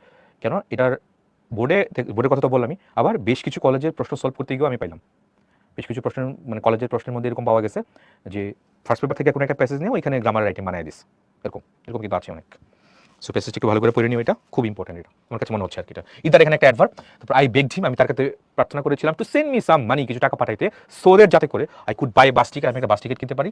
আই এম স্টিল ওয়েটিং, এখন অপেক্ষা করছি। হি হ্যাজ নট অ্যান্সার, এখনো জবাব দেয়নি বাবা, আমেরিকার বাবা। তারপর the streets are now my home, by মানে রাস্তাটা এখন আমার বাড়ি। সামটাইমস আই ফাইন্ড ওয়ার্ক, মাঝে মাঝে আমি কাজ খুঁজে পাই। I use to collect trash, আমি কি করি, ট্র্যাশ কালেক্ট করি, ময়লা আবর্জনা কালেক্ট করি। Sell it to a vendor, মানে বিজনেসম্যান, একটা তার কাছে বিক্রি করি। আই স্টপড ডুইং দ্যাট, আমি এটা অফ করে দিয়েছিলাম, বন্ধ করেছিলাম। After I had a serious infection, একটা প্রশ্ন আছে চ্যাট বক্সে বলে দাও এখানে আফটারটা এটা কি হবে। এটা পাইছি, এটা বেশ কিছু কলেজের পার্সেস স্পিড ডিটেকশনের মধ্যে এটা পাওয়া গেছিল। হ্যাঁ, very good, thank you very much. Comilla board 2023 আসছে, ভেরি গুড। একজন বলছে হুবহু লিখলে বুঝবে কি করে? খুব ভালো প্রশ্ন করেছে একজন। প্যাসেজ থেকে যদি হুবহু যদি লেখে তাহলে টিচাররা বুঝবে কেমনি? ওনারা কি প্যাসেজ পড়া নেই? যারা তোমার কি মনে হয় যারা ইংলিশ খাতা দেখবে ওনারা কি ফিজিক্স টিচার? ওনার কি বায়োলজি টিচার, ওনার কি বাংলা টিচার, নাকি ইংলিশ টিচাররা ইংলিশ খাতা দেখবে? যদি ইংলিশ টিচার যদি ইংলিশ খাতা দেখে তাহলে কি ওনার এই প্যাসেজগুলো পড়া নাই?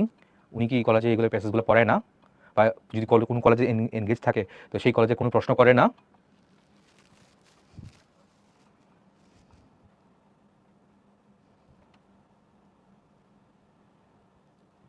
কি হবে এটা? খুব কম দেখছো, খুব কম মানুষ দেখতে পাচ্ছে এটা পারতেছে। আপু ভাইরা, এই আফটার একটা কনজাংশন, এটা কিন্তু একটা কনজাংশন। কেন? কারণ আফটারের আগে কিন্তু একটা বাক্য দেখতে পাচ্ছ, আই স্টপ ডুইং দ্যাট।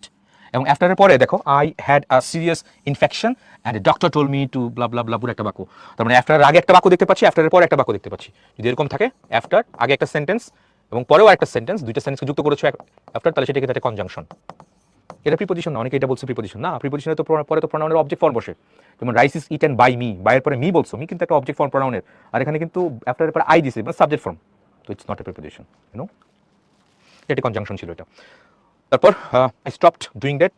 ওই যে ট্র্যাশ কালেকশন করা এবং এটা কারো বিজনেসম্যানের কাছে যারা এটা কালেক্ট করে ওদের কাছে বিক্রি করাটা, এটা আমি অফ করে দিয়েছিলাম যখন I had a serious infection and doctor told me to stay way from the trash dump.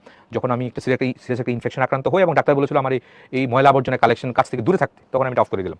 Once একবার I work for an ice cream shop owner, একবার আমি আইসক্রিম শপ ওনারের জন্য কাজ করেছিলাম and sold ice cream on the beach, এবং sea বিচের মধ্যে আমি আইসক্রিম বিক্রি করতাম। I got no money in return, বিনিময়ে কোনো টাকা পাই নাই। The owner of the shop gave me something to eat, কিছু খাইতে দিয়েছিল। ওই আইসক্রিম শপ ওনার কিছু খাইতে দিয়েছিল and let me slip in his হাট অ্যাট নাইট, রাতের বেলা তার হাটে বা তার বাড়িতে ঘুমাইতে দিয়েছিল। দ্য ওয়ার্ক ওয়াজ ডিফিকাল্ট, ওয়ার্কটা ছিল খুব কঠিন এবং পেইনফুল। তারপরে দেখি the ice cream box is quite heavy when it is full. যখন আইসক্রিম বক্সটা অনেক বেশি ভারী হয়, তখন হোয়েন ইট ইজ ফুল, যখন পরিপূর্ণ থাকে তখন এটা অনেক ভারী হয় আইসক্রিম বক্সটা, এরকম বলছে এটা। তারপর I had to walk for hours, ঘন্টার পর ঘন্টা আমাকে হাঁটতে হইতো, offering my ice cream to whoever wanted to buy, যেই আইসক্রিম কিনতে চাইতো তাকে আইসক্রিম অফার করার জন্য আমাকে ঘন্টার পর ঘন্টা হাঁটতে হইতো। দেয়ার ওয়্যার ডেইজ, এমন অনেক দিন ছিল when I could not even sell one ice cream, এমন অনেক দিন ছিল যখন আমি একটা আইসক্রিম বিক্রি করতে পারতাম না। ইন এ ওয়ে, ওইভাবে I am lucky because I am alive. ওই দিক থেকে চিন্তা করলে আমি খুব একটা ভাগ্যবান, কারণ আমি এখন জীবিত আছি, মরি নেই। বিকজ কিন্তু এখানে কনজাংশন, খেয়াল রেখো। হ্যাঁ, বিকজের আগে একটা বাক্য দেখতে পাচ্ছ, বিকজের পরে একটা বাক্য দেখতে পাচ্ছ, বিকজ কিন্তু it's conjunction. Because I am alive, কারণ আমি জীবিত আছি এখানে। অ্যালাইভ কিন্তু এখানে একটা অ্যাডজেক্টিভ। তারপরে মাই ফ্রেন্ডস, এবার এটা পাইছিলাম কোনো জায়গাতে, এটা একটা কোন ক্লজ জানতে চাইছে, বলো তাড়াতাড়ি বলো। এইটুকু আসছিল, my friends who work sorting rubbish in dumps often বা অফেন, যেটাই বলো, সাফার ফ্রম সিরিয়াস ডিজিজেস। এটা যখন প্রশ্ন সলভ করতে গিয়েছিলাম বেশ কিছু কলেজের, তখন সেখানে দেখলাম এটা জিজ্ঞেস করছে এটা কোন ধরনের ক্লজ। তোমার কাছে আমার একটা ক্লজ, এটা কি নাউন ক্লজ, এটা কি অ্যাডজেক্টিভ ক্লজ নাকি অ্যাডভার্বিয়াল ক্লজ?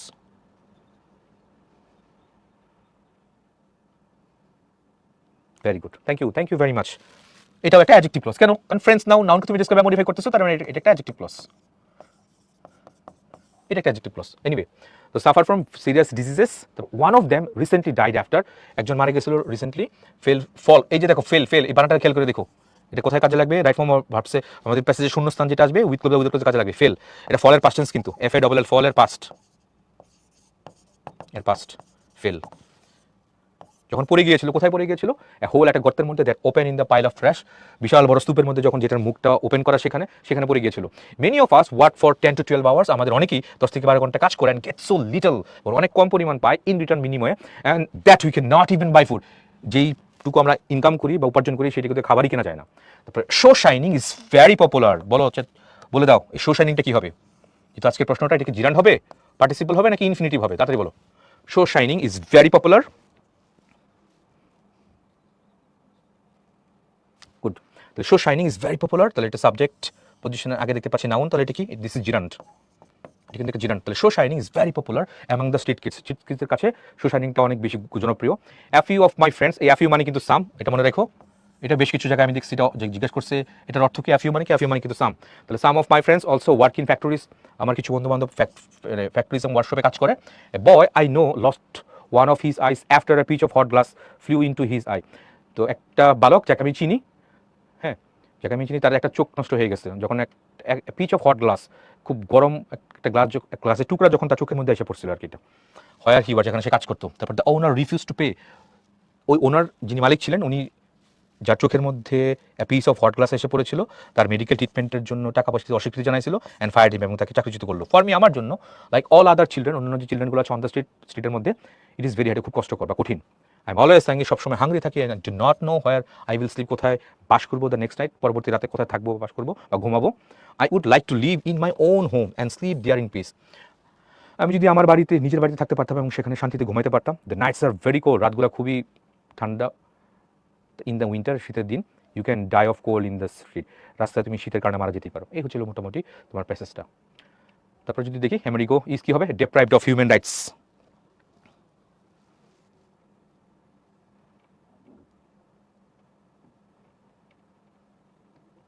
প্রথমটা ওকে গুড।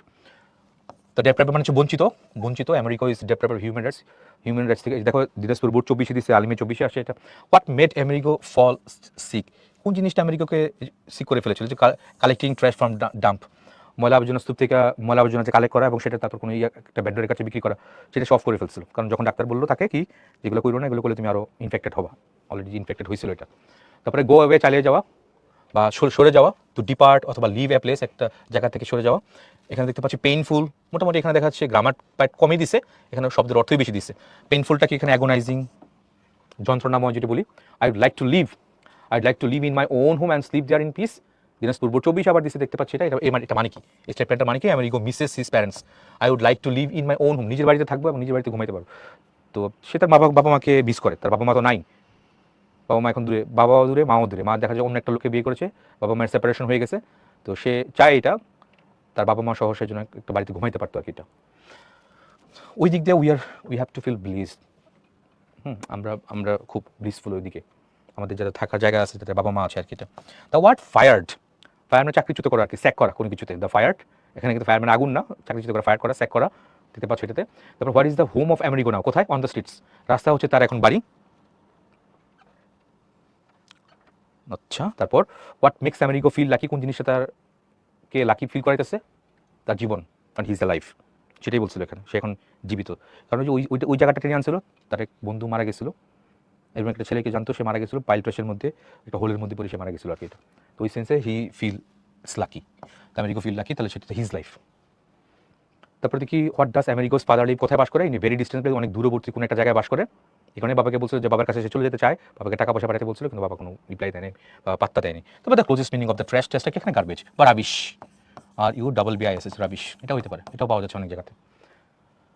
এই তো এই হচ্ছে মোটামুটি প্যাস। তারপর কেতে আবার এগুলো দেখতে পাচ্ছি, মাদ্রাসার আলী Amerigo's parents are not living together, একত্রে বাস করে না, দে আর সেপারেটেড। সেপারেটলি হচ্ছে না এটা, কিন্তু এটা কিন্তু একটা adverb, they are not living together, একত্রে বাস করছে না। তারপর হোয়াট ডিড আমেরিগো বেক, কি ভিক্ষা করলো? সাম মানি, বেক সাম মানি, বা কি চাইলো? কিছু টাকা। তারপরে Amerigo's first job was to collect trash, trash collect করা ছিল তার প্রথম কাজ। পরবর্তীতে আইসক্রিম বিক্রি করেছিল, তারপর অনেক ডাইভার্সিফাইড কাজ সে করেছিল। What did Amerigo one from his father, বাবা থেকে কি চাইছিল? মানি চাইছিল, যাতে করে সে একটা বাস টিকিট কিনতে পারে এবং সেই বাস টিকিটে বাসে চড়ে বাবার কাছে যেতে পারে আর কি। এটা ছিল উত্তর, এন নাম্বারটা। তো গো এ তো আগেই ছিল, ডিপার্ট করা, সরে যাওয়া বা চলে যাওয়া।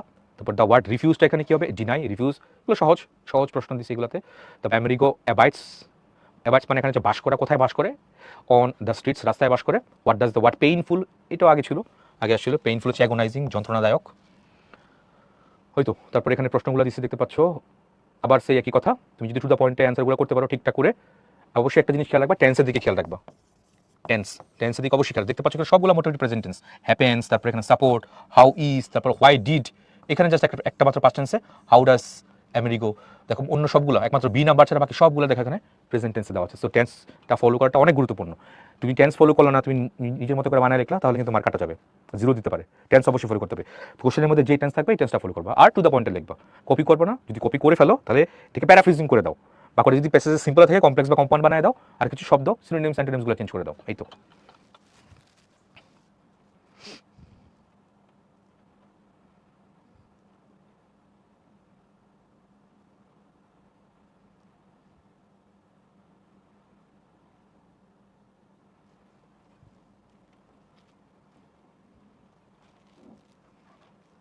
ওকে, তাহলে আমরা কি করলাম? 2টা থেকে 3টা, মাত্র 3টা প্যাসেজ পড়লাম এতক্ষণ যাবত। কোনটা কোনটা হইলো? আমি যদি শেষের দিকে যদি যাই,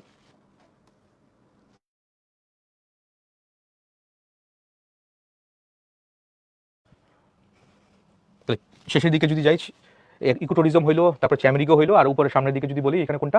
ভ্যালেন্টিনে তেরেস্কোভা, মাত্র 3টা হইলো আর কি। এটা এই 3টা প্যাসেজ একটু গোথ্রু করলাম কুইকলি। এটা দেখলাম, তারপর নেক্সট পরে কোনটা বলো?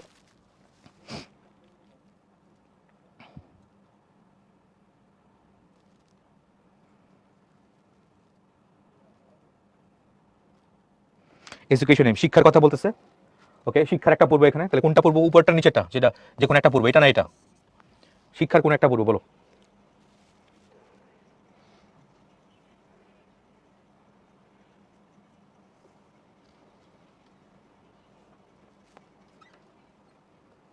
শিক্ষাটা গুরুত্বপূর্ণ, শিক্ষাটা ডাইভার্সিফাইড উইথ ইম্পর্টেন্ট। শিক্ষার যে প্যাসেজটা, এটা বহু জায়গায় দেখছি আমি এটা। এটা প্রথমত সেকেন্ড পেপারে যদি বলি, সেকেন্ড পেপারে মডিফায়ারের মধ্যে শিক্ষা দিয়ে প্যারাগ্রাফ, শিক্ষা দিয়ে আমি শূন্যস্থান লিখছি। কানেক্টরসে শিক্ষা নিয়ে দেখলাম, মানে শূন্যস্থান লিখছি, মানে এখান থেকেই নিছি কিন্তু এটা।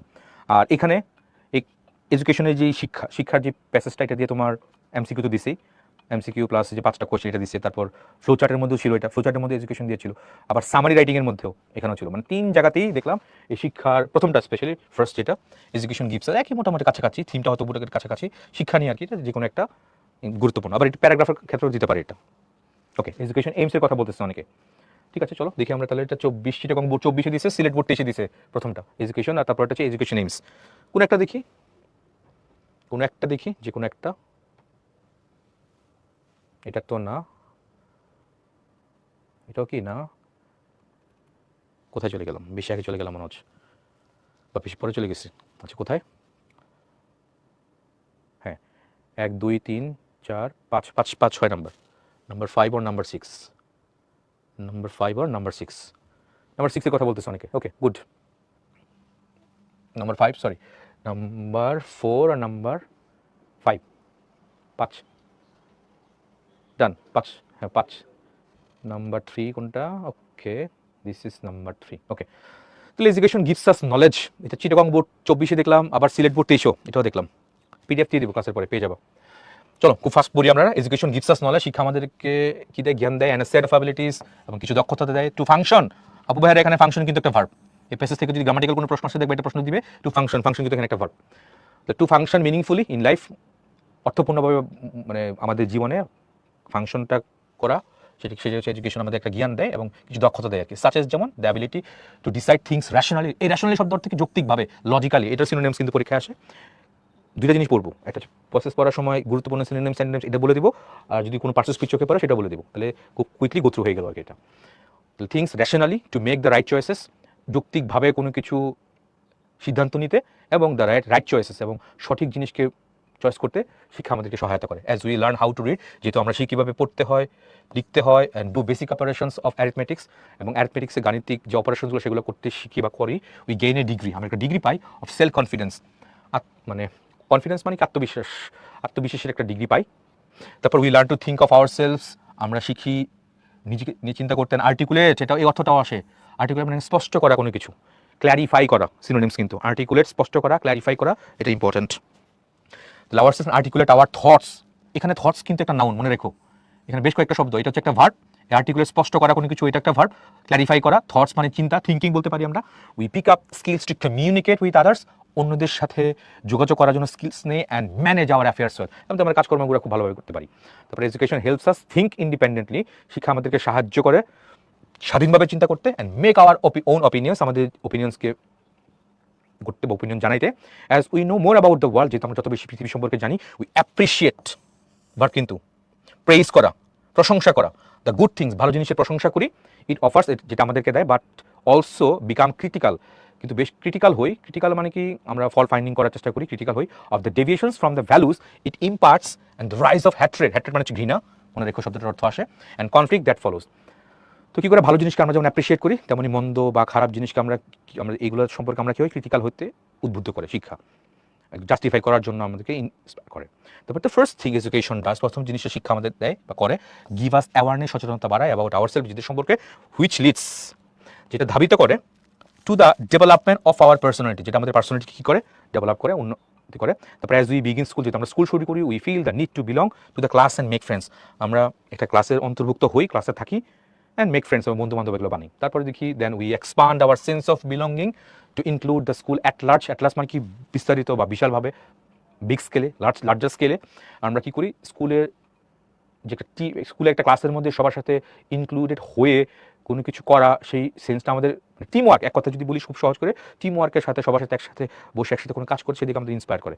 আগে হয়তো আমি একা করতাম, কিন্তু এখন ক্লাসের মধ্যে যাওয়া, সম্মিলিতভাবে টুগেদার একসাথে ওন করা, ইউনাইটেডলি কোনো কিছু করা, সেখানে ইন্সপায়ার করে। তারপর দেখি education Das prepares every child, প্রত্যেকটা চাইল্ডকে কি করে প্রিপেয়ার করে to become an active member of the community and work for its welfare. একটা কমিউনিটির অ্যাক্টিভ মেম্বার, সক্রিয় মেম্বার হওয়ার জন্য ইন্সপায়ার করে বা প্রস্তুত করে, এবং ওইটার মঙ্গলের জন্য বা কল্যাণের জন্য কাজ করতে উদ্বুদ্ধ করে। তারপর হচ্ছে এডুকেশন, ইট ইজ বিলিভ, শিক্ষাকে এটাকে বিশ্বাস করা হয়, রিলিজেস আওয়ার পটেনশিয়ালস, আমাদের যে অন্তর্নিহিত যে শক্তিটাকে সেটাকে রিলিজ করে, অ্যান্ড আওয়ার ইনার স্টেট, আমাদের অভ্যন্তরীণ যে শক্তি সেটাকে রিলিজ করে। ইট শার্পেন্স আওয়ার ইন্টেলেক্ট, আমাদের ধীশক্তিকে এটা কী করে, এটা কী করে শার্পেন করে, শার্পেন কিন্তু এখানে একটা ভার্ব, ডেভেলপস আর ক্রিয়েটিভিটি, আমাদের ক্রিয়েটিভিটি বাড়ায়, সৃজনশীলতা বাড়ায়। As we are taught to reason well, এখানেও রিজন কিন্তু কি ভার্ব, টু এর পরে রিজনটাও ভার্ব, খেয়াল রেখো এখানে।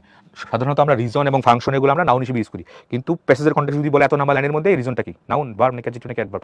আগে দেখছি পার্সেস পিরিয়ডের প্রশ্ন কিন্তু বোর্ড পরীক্ষায় আসতেছে। তারপর দেখি as we are taught to reason well, এই ওয়েল কিন্তু এখানে একটা adverb, find solution to the problems of life, we become productive member of society.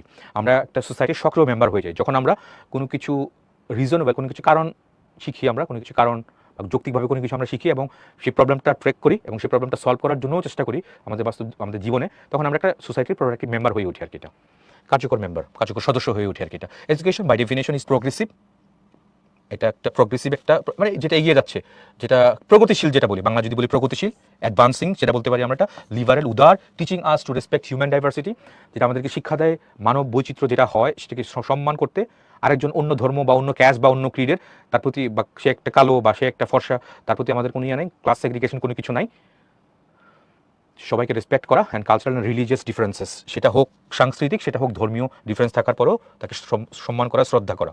তারপর if all of us practice, look at the spelling practice, আগে কিন্তু আমরা হয়তো পড়তাম যে প্র্যাকটিস PRACTISE, হ্যাঁ এটা ভার্ব, আর PRACTIC এটা নাউন, কিন্তু এখন দেখা যাচ্ছে এটাও ভার্ব হিসেবে ইউজ করে, তোমার টেক্সট বুকে দেখা যাচ্ছে এটাও ভার্ব হিসেবে দিছে। If all of us practice, এটা কিন্তু একটা ভার্ব, দিস ভ্যালুস, এই সমস্ত মূল্যবোধ যদি আমরা প্র্যাকটিস করি আমাদের জীবনে, the world becomes a much happier place, পৃথিবী দিনকে দিন একটা আরও তুলনামূলক সুখীপূর্ণ বা শান্তিময় জায়গা হয়ে উঠবে।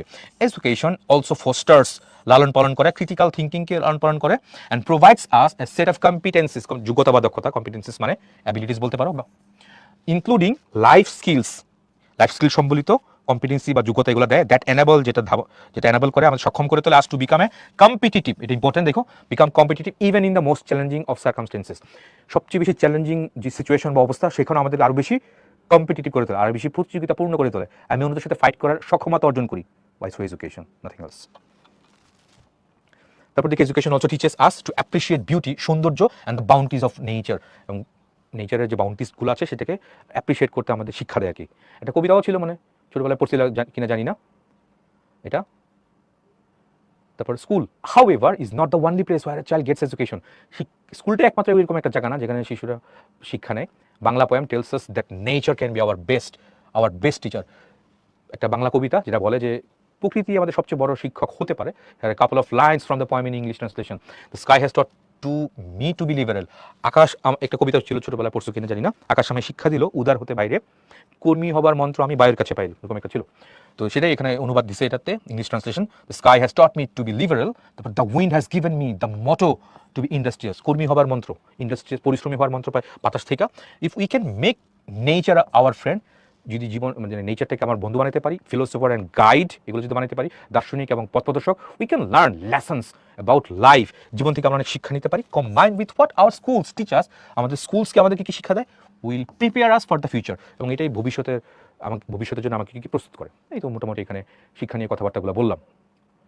ইম্পর্টেন্ট প্যাসেজ বারবার বলছি, এটা কি সব জায়গায় আসতে পারে। কোয়েশ্চেন নাম্বার 1 তোমার এমসিকিউ প্লাস কোয়েশ্চেন, এটাতে আসতে পারে এমসিকিউ প্লাস, এটা ইম্পর্টেন্ট। আবার এটা ফ্লোচার্টের জন্য বেশি ইম্পর্টেন্ট, যে শিক্ষার উদ্দেশ্যগুলো কি কি, হ্যাঁ শিক্ষার উদ্দেশ্যগুলো বা শিক্ষার অর্জনগুলো কি কি, ওটা নিয়ে একটা ফ্লোচার্ট, এটাও বেশি ইম্পর্টেন্ট। আবার এখানে একটা সামারি লেখা, 3টা জায়গাতেই এই প্যাসেজটা কিন্তু একদম ফিট হইতে পারে এই প্যাসেজটা।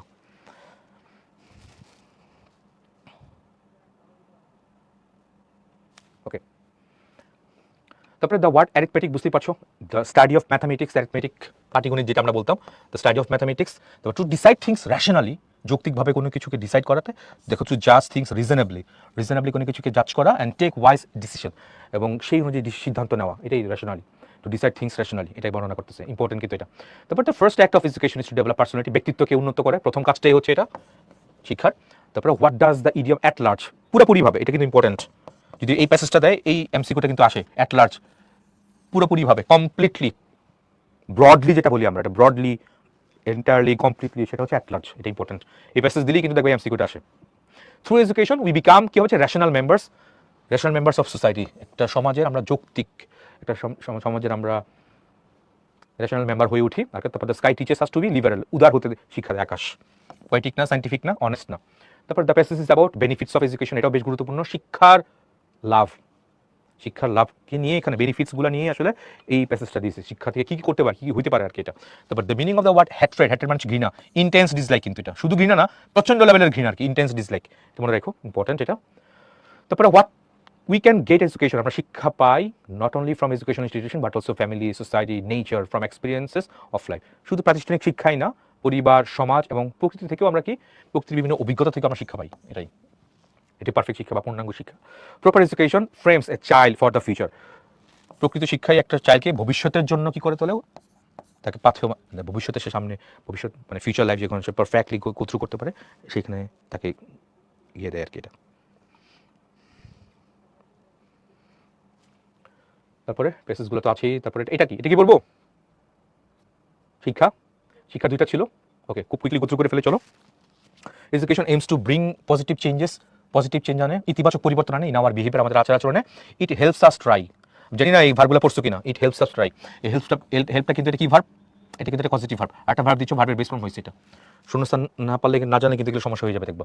ইট helps us try to change our lives as well as the society we live in, যে সমাজে আমরা বাস করি, আমাদের জীবনটা এবং আমরা যে সমাজে বাস করি সেখানে পরিবর্তন করতে এটা আমাদের সহায়তা করে।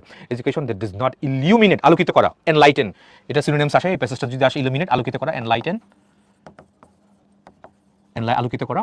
শিক্ষা কেবলমাত্র আমাদের মনকে আলোকিত করে না, or does not inspire as to work for the community, কেবলমাত্র একটা সম্প্রদায়ের জন্য কাজ করতে উদ্বুদ্ধ করে না, উদ্বুদ্ধ করাটা is not a complete at all, এটাই প্রকৃত শিক্ষা না। এডুকেশন যে শিক্ষাটা আমাদের মনকে আলোকিত করে না, বা আমাদের একটা সমাজে কমিউনিটি, একটা সম্প্রদায়ের জন্য কাজ করতে উদ্বুদ্ধ করে না, সেটা কখনো একটা প্রকৃত শিক্ষা হতে পারে না, এটাই বলছে এখানে এটা। Education is not all about getting grades, receiving certificates, we use education to make life better, শিক্ষাটা কেবলমাত্র আমাদের গ্রেড অর্জন করা বা সার্টিফিকেট পাওয়ার জন্য উদ্দেশ্যে আমরা করি না, তো এই মুখোমুখি কত কিছুই বলি, সো এটাই আমাদের এখন দেখা যাচ্ছে শিক্ষার আসল উদ্দেশ্য, সার্টিফিকেট পাওয়া বা গ্রেড পাওয়াটাই সেটা এখানে মেন উদ্দেশ্য, তাই না।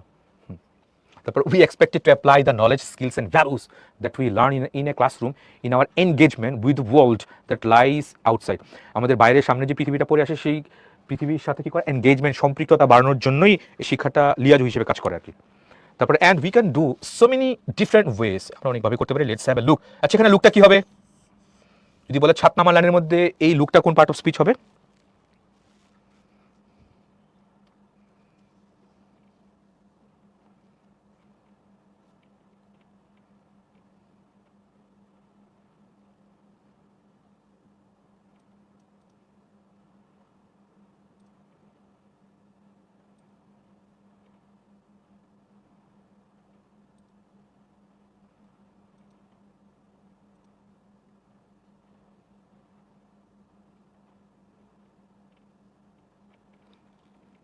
Good.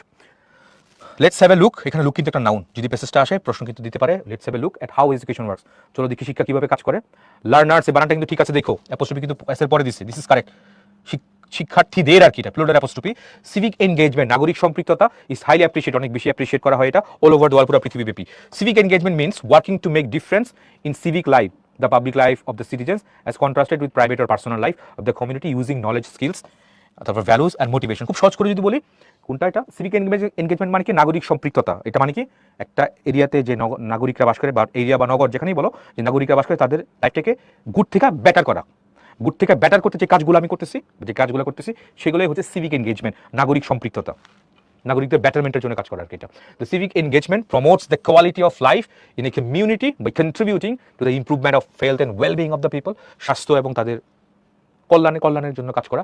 সিভিক্যালি engaged individuals recognise themselves as members of a larger social community and are concern about civic issues, নাগরিক ইস্যুজ নিয়ে তারা অনেক বেশি কনসার্ন। তারপর দে কনসিডার দেমসেলস রেসপন্সিবল, তারা নিজেদেরকে রেসপন্সিবল ভাবে, দায়িত্বশীল নাগরিক হিসেবে ভাবে। হু টেক, বলো তো এটা কি হবে, এটা কোন ক্লজ বা কোন ফ্রেজ? এটুকু কি হবে কোন ক্লজ বা কোন phrase? Responsible citizen who take action or raise their voice against injustice, discrimination and other forms of social ills. Very good, thank you very much. The responsible citizens একটা noun, নাউনের পরে দেখতে পাচ্ছি who take, ফাইনাইট ভার্ব দেখতে পাচ্ছি, তার মানে পুরোটাই কি? ভেরি গুড, পুরোটাই হচ্ছে অ্যাডজেক্টিভ ক্লজ। এটা অ্যাডজেক্টিভ ক্লজ। তারপরে ইন সিভিক এনগেজমেন্ট, নাগরিক সম্পৃক্ততায় কি বলছে? Issues of public concern are crucial. মানুষের পাবলিক কনসার্ন, মানুষের যে ব্যাপারগুলো বা বিষয়গুলো খুবই গুরুত্বপূর্ণ। সিভিক এনগেজমেন্ট ইনক্লুডস কি করে? Individual or group activities to protect public interest, মানুষের যে আকাঙ্ক্ষা বা আকাঙ্ক্ষাকে প্রোটেক্ট করার জন্য সেটা কাজ করে। আর change the way the community value itself, এবং চেঞ্জ দ্য ওয়ে, এবং সেই পথটাকে পরিবর্তন করে দ্য কমিউনিটি ভ্যালুজ ইটসেলফ। একটা সম্প্রদায় বা একটা সমাজ কীভাবে তার মূল্যবোধকে ধারণ করে সেইটাতে কাজ করে। ফর এক্সাম্পল, উদাহরণস্বরূপ, if you are protesting against any unjust decision, যেমন তুমি যদি কোনো একটা আনজাস্ট একটা ডিসিশনটা জাস্টিফাইড না, অবিবেচক একটা সিদ্ধান্ত, অবিবেচনাপ্রসূত একটা সিদ্ধান্ত of the local municipality such as, এই দেখো রেজিং হোয়াট, এই যে রেজিং বলছিলাম, রেজ একটা ট্রানজিটিভ হয়, তারপর অবজেক্ট বসে, or an act that might work against people interest, you are civically engaged and your action is considered civic engagement. ধরো একটা মিউনিসিপ্যালিটিতে যারা বাস করে, সরকার বা সেখানকার যে সমাজের যে গণ্যমান্য ব্যক্তি, তারা কোনো একটা কিছু ট্যাক্স, অবৈধ একটা ট্যাক্স আরোপ করেছে, যেটা নগরের বা নাগরিক যারা আছে তাদের বিরুদ্ধে যায়, তাদের পক্ষে যাচ্ছে না, তাদের অকল্যাণের জন্য যাচ্ছে। এবং তুমি সেই জন্য তুমি তোমার ক্যাপাসিটি থেকে, তোমার যে ক্যাপাসিটি আছে ক্যাপাসিটি থেকে ওদের জন্য সলিডারিটি প্রকাশ করা বা ওদের জন্য কাজ করা, ওইটাকে তুমি বলতে পারো ইউ আর সিভিক্যালি এনগেজড। তোমার হয়তো ওরকম ক্যালিবার বা ওরকম ক্যাপাবিলিটি বা ওরকম ক্যাপাসিটি হয়তো নাই, বাট তুমি তোমার জায়গা থেকে যেটুকু তুমি পারো, তুমি তাদের সাথে একাত্মতা প্রকাশ করতেছো, যে তাদের প্রতি অবিচার করা হচ্ছে, you are raising your voice, তুমি তোমার ভয়েসকে রেজ করতেছো, and then you can see you are civically engaged that moment. তারপরে দেখি, this protest can be done in different ways such as organizing rallies. এই যে সিভিক এনগেজমেন্টগুলো এইভাবেগুলো হতে পারে কি কি? অর্গানাইজিং র্যালি অর্গানাইজ করা হতে পারে, কালেক্টিং সিগনেচার সংগ্রহ করা হতে পারে, মেকিং হিউম্যান চেন, মানববন্ধন করা হতে পারে, রাইটিং পিটিশনস, তোমার দরখাস্ত লেখা, এগুলো দিয়ে এগুলো সবগুলো তোমার সিভিক এনগেজমেন্টের পার্ট আর কি। You can also help control traffic in front of a school, একটা স্কুলের সামনে ট্রাফিক কন্ট্রোল করতে পারো। Help children to cross the roads, বাচ্চাদেরকে সহায়তা করতে পারো রোড ক্রস করতে। ওয়ার্ক ইন এ টিম, একটা টিমের মধ্যে কাজ করতে পারো। To clean park sea beach, park অথবা সি বিচ পরিষ্কার করতে তুমি তাদেরকে সহায়তা করতে পারো। You can also give some service to the elderly people, senior citizen যারা আছে, সিনিয়র সিটিজেন, এল্ডারলি পিপল, এটা সিনিয়র যদি বলো কি হবে? এটা senior citizen.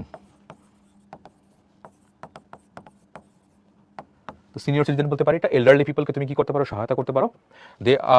These are all examples of civic engagement, সবগুলো নাগরিক সম্পৃক্ততার example. As what you do directly effect the community, এবং যেটা সরাসরি একটা কমিউনিটিকে, সম্প্রদায়কে এফেক্ট করে, আক্রান্ত করে বা প্রভাব বিস্তার করে আর কি। এটা হয় civic engagement is a part of academic programme, যখন প্রাতিষ্ঠানিক কোনো প্রোগ্রামের অন্তর্ভুক্ত হয় সিভিক এনগেজমেন্টটাকে। তো লার্নার্স এনগেজমেন্ট ইজ অ্যাসেসড, এটা মূল্যায়ন করা হয় ফলোইং স্কেল, একটা মূল্যায়ন একটা পদ্ধতির মাধ্যমে যখন এটাকে অ্যাসেস করা হয় বা মাপা হয়, that it is call service learning. তো সিভিক এনগেজমেন্টটা পুরোটাই সার্ভিস লার্নিং হয়ে যায় যখন এটা একাডেমিক শিক্ষা ব্যবস্থা এটা চলে আসে, এবং সে একাডেমিক শিক্ষা ব্যবস্থা আসার পরে এটাকে ভলান্টারিলি কোনো কিছু ট্রিট করে না, এবং সেটাকে মার্কিং আন্ডারে আসে, এটা গ্রেডিং সিস্টেমে নিয়ে আসে, তখন সেটা কি হয়? সার্ভিস লার্নিংয়ে চলে আসে। তারপরে it involves the application of knowledge and skills learn in the classroom and then making a complete plan of action. Complete কী প্ল্যান অ্যাকশন হতে পারে? প্রিপেয়ারিং বাজেট প্রিপেয়ার করা, starting the process of implementation, কীভাবে implement করবে, বাস্তবায়ন করবে, সেটার প্রসেসগুলো শুরু করা। ইনভলভিং পিপল, মানুষকে সম্পৃক্ত করা, অ্যান্ড অ্যাক্টিভেটিং অপারেশনাল স্ট্র্যাটেজিস, এবং এটা কর্মপন্থা ঠিক করা এবং পরিকর্মপন্থা প্লাস পরিকল্পনাগুলো ঠিক করা, এটা অ্যাক্টিভেট করার জন্য। তারপর when civic engagement is spontaneous, বানানটা গুরুত্বপূর্ণ, স্বতঃস্ফূর্ত, যখন নাগরিক সম্পৃক্ততা স্বতঃস্ফূর্তভাবে হয়, যে উইলিংলি হয়। স্পন্টেনিয়াস মানে কি? উইলিংলি, স্বতঃস্ফূর্ত, যে ইচ্ছাকৃতভাবে যেটা হয়, বাট ইরেগুলার, কিন্তু অনিয়মিত, and not part of any academic programme, এবং এটা কোনো একাডেমিক প্রোগ্রামের কোনো পার্ট না, যেখানে কোনো গ্রেডিং বা কোনো কিছু নাই। ইট ইজ কনসিডার্ড ভলান্টারিজম, এটা স্বেচ্ছাসেবক বলা যেতে পারে না, যে মানে নিজের ইচ্ছায় আমি কোনো কিছু করতেছি, নিজের স্বপ্রণোদিত হয়ে, নিজের বিবেকের তাড়নায় উদ্বুদ্ধ হয়ে আমি এই কাজগুলো করতেছি, because for the betterment of the society, for the betterment of the people, for the betterment of the community. এই হচ্ছে পুরোটা মানে মোটামুটি সিভিক এনগেজমেন্ট। তারপর দেখি, the objective of education is to hone our conduct, আমাদের কন্ডাক্ট বা আচার আচরণকে কী করা? পরিশীলিত করা, মার্জিত করা, হোন। তারপর দেখি, education that does not enlighten, এই যে সিনোনিমস ছিল, ইলুমিনেট আওয়ার মাইন্ডস, এনলাইটেন সরাসরি চলে আসে এখানে, এটা সিনোনিমসটা। তারপরে দেখি, the term civic engagement implies, এটাকে হচ্ছে ইন্ডিভিজুয়াল অ্যান্ড কালেক্টিভ অ্যাকশনস, ব্যক্তিগত হতে পারে, আবার সামষ্টিক অ্যাকশনও হতে পারে, to issues of public concern, মানুষের সম্পৃক্ত, এবং সেটা তুমি একা একা কাজ করতে পারো, কোনো একটা টিমের অন্তর্ভুক্ত হয়েও তাদের কনসার্ন, তাদের মানে বেটারমেন্ট বা ওয়েলফেয়ারের জন্য কাজ করতে পারো, এটা। তারপরে লেটস হ্যাভ এ লুক, এই যে প্রশ্ন চলে আসে, দেখো, মনে আছে পড়েছিলাম বোর্ড পরীক্ষার প্রশ্ন দেখো, চট করে চলে আসে এখানে। লেটস হ্যাভ এ লুক তো at how education works, the word look, বলো কি হবে? এই যে দেখো আর্টিকেলের পরে এই লুকটা কি হয়ে গেছে, নাউন হয়ে গেছে। তাহলে আর্টিকেলের পরে একটা শব্দ ডেফিনেটলি নাউন হয়ে যাবে এটা। স্পন্টেনিয়াস একটা অ্যাডজেক্টিভ ছিল। আপু ভাইরা বারবার বলতেছে কিন্তু গতানুগতিক ট্রেন থেকে একটু বেরোয় আসো, কারণ বোর্ড পরীক্ষা এরকম আসতেছে।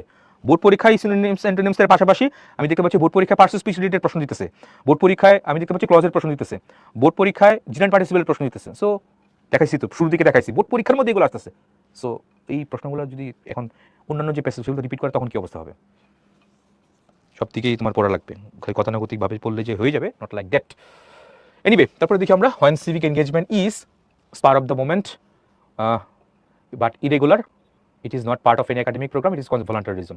যখন সিভিক নাগরিক সম্পৃক্ততাটা এটা ওই মুহূর্তের জন্য তুঙ্গে থাকে এবং গতানুগতিক রেগুলার বেসিস আমি এটা করি না এবং সেটা একাডেমিক কোনো প্রোগ্রামের এটা অন্তর্ভুক্তও না এবং নিজের ইচ্ছায় বা স্বেচ্ছায় নিজের ইচ্ছাকৃতভাবে এই কাজটা করি, তখন সেটাকে ভলান্টারিজম বলে। Which of the following is not an act, not খেলে ওইগুলো অফ সিভিক এনগেজমেন্ট। সিভিক এনগেজমেন্টের অ্যাক্ট না কোনটা?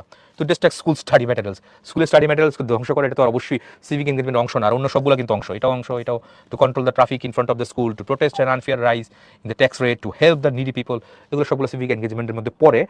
স্কুলের স্টাডি ম্যাটেরিয়ালস ধ্বংস করাটা এটা মোটেও এটার মধ্যে পড়ে না। তারপরে দেখি what is synonym of the word crucial. Crucial মানে হচ্ছে গুরুত্বপূর্ণ, এখানে ম্যান্ডেটরি না, ক্রুয়েল না, এভিডেন্ট না, এখানে মোমেন্টাস। প্যাসেজের কনটেক্সট এটা উত্তর আসে এটা, এই তো। তারপর আবার 5টা এখানে প্রশ্ন দিছে। Education is not all about grating grades, এটা উত্তর কি দিবা বলো? এই যে এরকম 5টার মধ্যে দেখা যাচ্ছে একটা বা দুইটা এরকম কিন্তু প্রশ্ন আসতে পারে, ভালো ভালো প্রশ্ন দিতে। দেখো what is the role of education, শিক্ষার ভূমিকাটা কি? Explain with reference to the passage, প্যাসেজের রেফারেন্স দিয়ে এটা বর্ণনা করতে হবে বা ব্যাখ্যা করতে হবে। তারপর বলছে education is not all about getting grades, এটা কেবলমাত্র গ্রেড পাওয়াটা বা সার্টিফিকেট পাওয়াটাই না। Explain the sentence in your own words, নিজের মতো করে ব্যাখ্যা করতে হবে। হাউ ডু ইউ অ্যাসেস মানে মূল্যায়ন করো সিভিক্যালি এনগেজড পারসন, নাগরিকভাবে সম্পৃক্ত মানুষকে তুমি কিভাবে মূল্যায়ন করো? Right in a nutshell. In a nutshell মানে কি বুঝো? সংক্ষেপে। সংক্ষেপে প্রশ্নগুলো দেখো বেশ স্মার্ট প্রশ্ন দিচ্ছে কিন্তু এগুলো। এখানে অনেকটা তোমার কি বলে রচনামূলক টাইপের, তোমার পার্সপেক্টিভ, ওন পার্সপেক্টিভ এখানে শেয়ার করা বা শো করা, ওই অর্থে আসে। সরাসরি প্যাসেজ থেকে হুবহু তুমি কিছু করতে পারবে না, অনেকটা তোমার ডিসকাশন টাইপের কিন্তু প্রশ্নগুলো এগুলো। তারপর how can your actions B regarded as সিভিক্যালি regarded as civic engagement, give an example. একটা এক্সাম্পল দিবা তোমার অ্যাকশনসগুলো বা তোমার কাজকর্মগুলো কীভাবে নাগরিক সম্পৃক্ততার পার্ট হতে পারে। তারপরে define service learning, what is service learning, এটা জানতে চাইছে। এটা ইনোর ওন ওয়ার্ডস মনে তো আছে মনে হয়, যখন এই যে প্রাতিষ্ঠানিক শিক্ষা যখন পার্ট হয়, গ্রেডিং করি আমরা, তখন সেটা সার্ভিস লার্নিং হয়ে যায় এটা। তারপর what do you mean by civic engagement, নাগরিক সম্পৃক্ত বলতে কি বুঝো?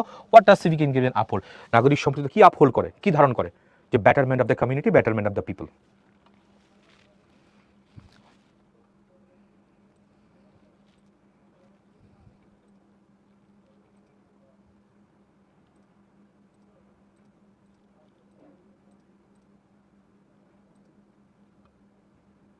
হ্যাঁ, ইন এ নাটশেল মানে ব্রিফলি, ট্রু। এই তো, তাহলে এটাও বললাম। তাহলে কয়টা হয়েছে মোটামুটি, আমি যদি প্যাসেজের একটু গো থ্রু করি, কয়টা হয়েছে প্যাসেজ? তাহলে এখানে কি কি হয়েছে? এডুকেশনটা হইলো, যদি মার্কভাবে করি, এখানে এটা হয়েছে। তারপর হচ্ছে এই দুইটাই পড়লাম, এই দুটো পড়লাম এখানে এটা। তারপর dreams I have a dream, এগুলো দেখি না এখনো। তারপর সেটা এইখানে কোনো না কোনো একটা পড়তেই হবে, দেখতেই হবে এখানে একটা। তারপরে জেরি, তারপরে হয় কার্ল শিল্পী, আচ্ছা এখানে আমেরিকাটা পড়লাম, এখানে ইকোটুরিজমটা পড়লাম এরকম। আর নামাজের বিরতি দিব, হ্যাঁ 5টার সময় নামাজের বিরতি দিব।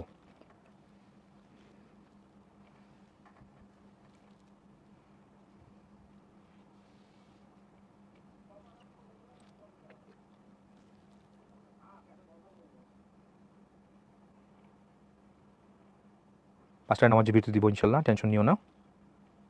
তারপর একটা আমি কিন্তু অনেকগুলো ভাগ করে দিছি, এটা এটা এটা এটা ভাগ, ওইভাবে একটু পড়ে নিও, কারণ প্যাসেজ কিন্তু আসবে 3টা। সো কোনো না কোনো ফর্মেটে দেখবে এখানে কোনো না কোনো ধরে যাবে আর কি এটা ইনশাল্লাহ। তারপর সোসাইটি অ্যান্ড সাকসেস, এইখানে কিন্তু একটা লাগবেই লাগবে। কোনটা বলবো বলো? এই 3টার মধ্যে কোনটা আগে বলো, তাড়াতাড়ি বলো। The famous Greek philosopher Aristotle, এটা কাল সিন্দুরের, এটা কত বছর ঢাকা বোর্ডে আসছে। এটা in a traditional society like hours, এটা কোথাও এখন আসেনি। কোনটা পড়বো বলো? 3টার মধ্যে কোনটা, কোন একটা পড়বো এখানে? আমার কেন জানি মনে হচ্ছে কোন একটা, দুইটা, 3টা যে কোনো একটা কিন্তু এখানে আসার সম্ভাবনা অনেক বেশি। হ্যাঁ পিডিএফ দিব, টেনশন নিও না। গ্রিক ফিলোসফার্সের কথা অনেকে বলতেছে, ঠিক আছে চলো। খুব হ্যাঁ ছোটো প্যাসেজ আর ইম্পর্টেন্ট। এটা দেখো বরিশাল বোর্ড, রাজশাহী বোর্ডে এসে দিচ্ছে, 2টা বোর্ডে আসে। তো এবারও মনে হচ্ছে আমার কাছে দ্য গ্রিক ফিলোসফার অ্যারিস্টটল, এটা বেশ ইম্পর্টেন্ট, এটা আসার চান্স আছে এবার, আমার কেন জানি মনে হচ্ছে আর কি এটা। ওকে, তো চলো দেখি আমরা এটা কই। এটা করার পরে আমরা ব্রেকে যাব।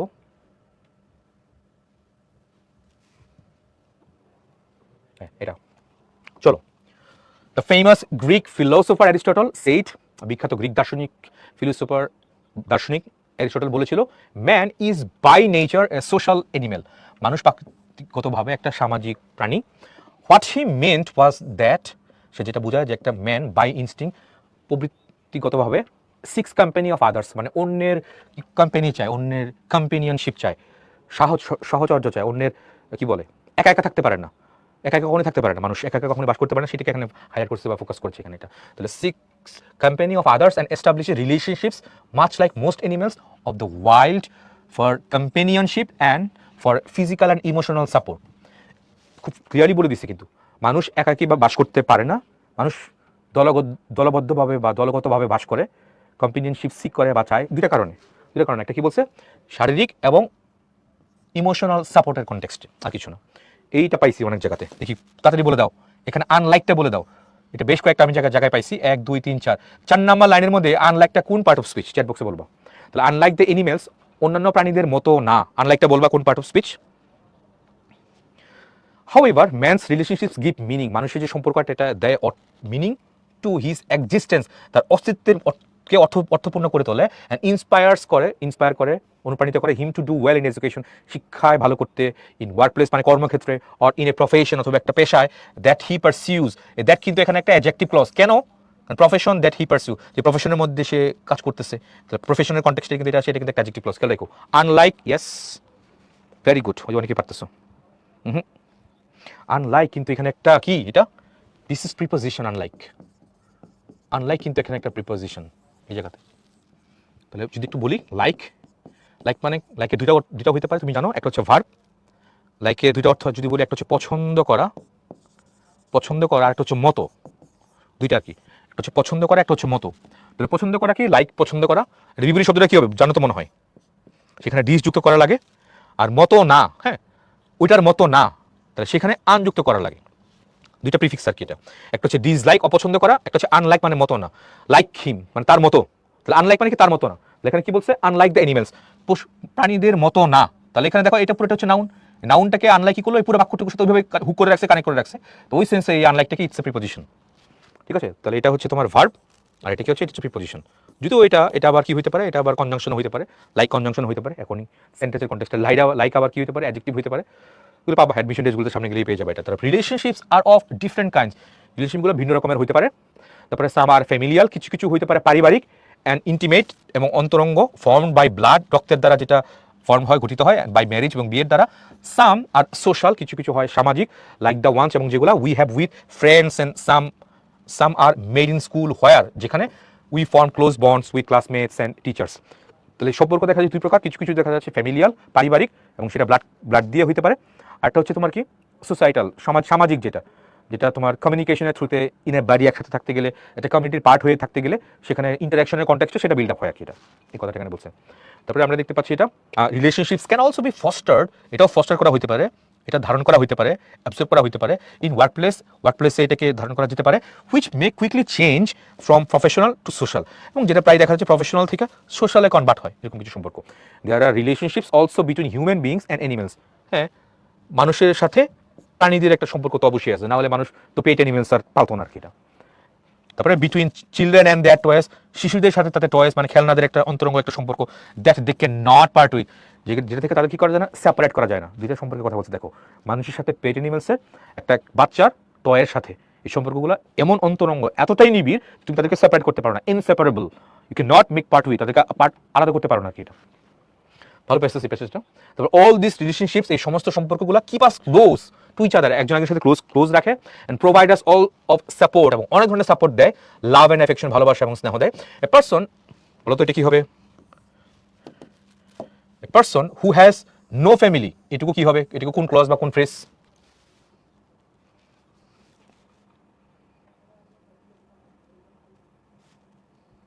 সোশ্যাল নাউন না, সোশ্যাল একটা অ্যাডজেক্টিভ। সোসাইটি একটা নাউন, আর সোশ্যাল একটা অ্যাডজেক্টিভ।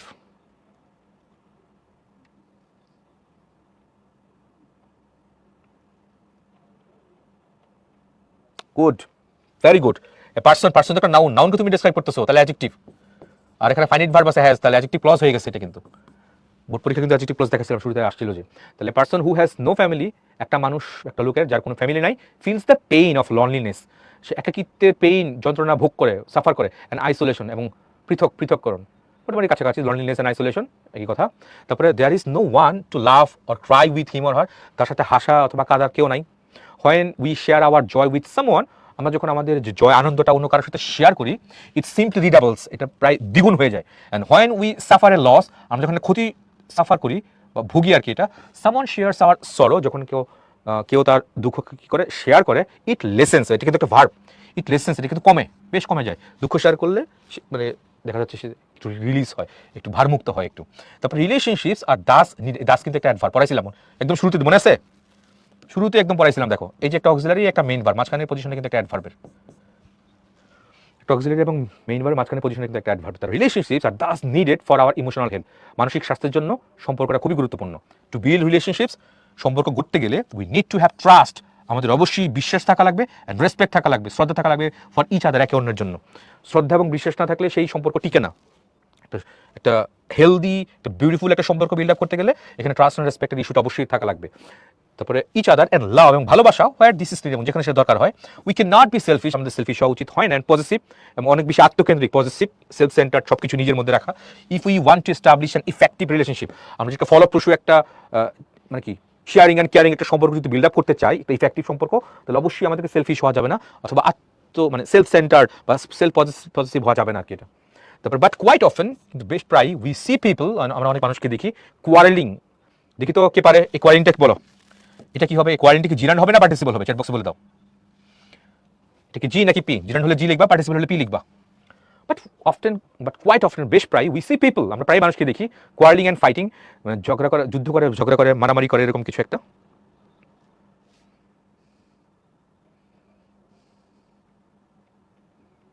কি হবে? উই সি পিপল কোয়ারেলিং, মানুষের অবস্থা না, পিপলের জন্যই তো কোয়ারেলিংটা আসছে, পিপল তো একটা নাউন, তো নাউনকে মডিফাই করলে কি অ্যাডজেক্টিভ হবে, মানে পার্টিসিপল হবে, it's not a gerund. But quite often we see people quarrelling, মানুষের অবস্থাটা বোঝাচ্ছে এখানে, এটা জিরান না, এটা জিরান না, এটা একটা পার্টিসিপল, মানুষের অবস্থাটা বোঝাচ্ছে। মানুষের অবস্থাটা কেমন? ঝগড়ারত অবস্থা বা ঝগড়াটি অবস্থায়। ফাইটিং উইথ, একে অন্যের সাথে যখন ঝগড়া করে, which only brings misery and loss to all, যেটা কেবলমাত্র দুঃখ, দুর্দশা এবং ক্ষতি আনে সবার জন্য আর কি। এটা ভালো প্যাসেজ, ছোট কিন্তু খুবই ভালো প্যাসেজ। দেখছো প্রশ্নগুলো কেমনে দিছে? এই যে দেখো দিছে কেমনে, দেখো কত স্মার্ট প্রশ্ন দিছে। তো what he meant was that man by instinct seeks company of others, the আন্ডারলাইনটা কই ছিল? হোয়াট হি মিন্ট, এটুকু ছিল আন্ডারলাইন। বলো, ভালো, খুবই ভালো কিছু প্রশ্ন দিছে। এটা একটু আগে আলোচনা করেছিলাম।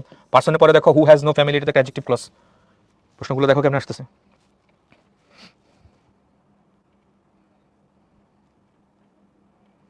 Very good, thank you. কেন এটা নাউন, নাউন ফ্রেজ কি এটা হয় না? তো উত্তর নাউন ফ্রেজ না, এখানে একটা হোয়াট হি মিন্ট আছে, যেহেতু হোয়াট হি মিন এটা ফাইনাইট ভার্ব আছে, নাউন ফ্রেজ না, এটা কি একটা নাউন ক্লজ, তাহলে উত্তর হবে এটা none of this, this is noun clause, noun clause আর কি এটা। কেন? What he mean was that, ওয়াজ কিন্তু এখানে একটা ভার্ব, তাহলে ভার্বের আগের পজিশনটা কার? সাবজেক্ট। আর তুমি জানো ইংলিশ আমরা সাবজেক্ট পজিশনে কারা কারা হয়? নাউন আর প্রোনাউন। তো প্রোনাউন, তো এখানে ফাইনাইট ভার্ব, প্রোনাউনের তো কোনো ক্লজ নাই, তাহলে দিস ইজ নাউন ক্লজ। তাহলে অ্যান্সার 4 নাম্বার হবে, নাউন ক্লজ কিন্তু হবে এটা। খুব ভালো প্রশ্ন ছিল এটা। তাহলে what he meant was that man by instinct seeks company of others, মানুষ অন্যের কি চায়? সাহচর্য চায় বা অন্যের সঙ্গ চায়, এরকম কিছু একটা। তো হোয়াট হি মিন্ট এখানে দেখতে পাচ্ছি এটা সাবজেক্ট পজিশনে বসে বাক্যের কনটেক্সটে, তো that's why this is noun clause. Noun clause এখানে নাই, তো নান অফ দিস হবে আর কি এটা। ভালো প্রশ্ন ছিল এটা। তারপর দেখি when we suffer a loss and someone share our sorrow, it কি হবে? ইট শ্রিঙ্ক, সেটা কমে যায়। শ্রিঙ্ক মানে সংকুচিত হয় বা কমে যায় আর কি এটা। ভালো প্রশ্ন দিয়েছে এটা। শ্রিঙ্ক, এক্সটল মানে বাড়া, ইউলজি প্রশংসা, এক্সটল প্রশংসা, এক্সাল্টেড প্রশংসা, সব প্রশংসা। হ্যাঁ, শ্রিঙ্ক সংকুচিত হয় আর কি এটা। According to the passage which one is following is not a means of forming A relationship. তো ব্লাডের কথা বলেছে, সোশ্যালের কথা বলেছে, ধর্মের সম্পর্কে কিন্তু এখানে বলে নাই। Which one is it's not a means বলছে এখানে। অ্যাকর্ডিং টু দ্য প্যাসেজ রিলিজনের মানে ম্যারেজের কথা বলেছিল, ব্লাডের কথা বলেছিল, বা সোশ্যালের কথা বলেছিল, ধর্মের সম্পর্কের কথা প্যাসেজের কথা কনটেক্সটে কথা বলেছিল না কি এটা। তারপর দেখি দ্য ওয়ার্ড ইনস্টিং মানে প্রবৃত্তি, ইনক্লাইনেশন মানে নিজের ভিতরে যেটা থাকে সেটা, ঝোঁক কোনো কিছু বলি আমরা, সেটা হচ্ছে ইনক্লাইনেশন।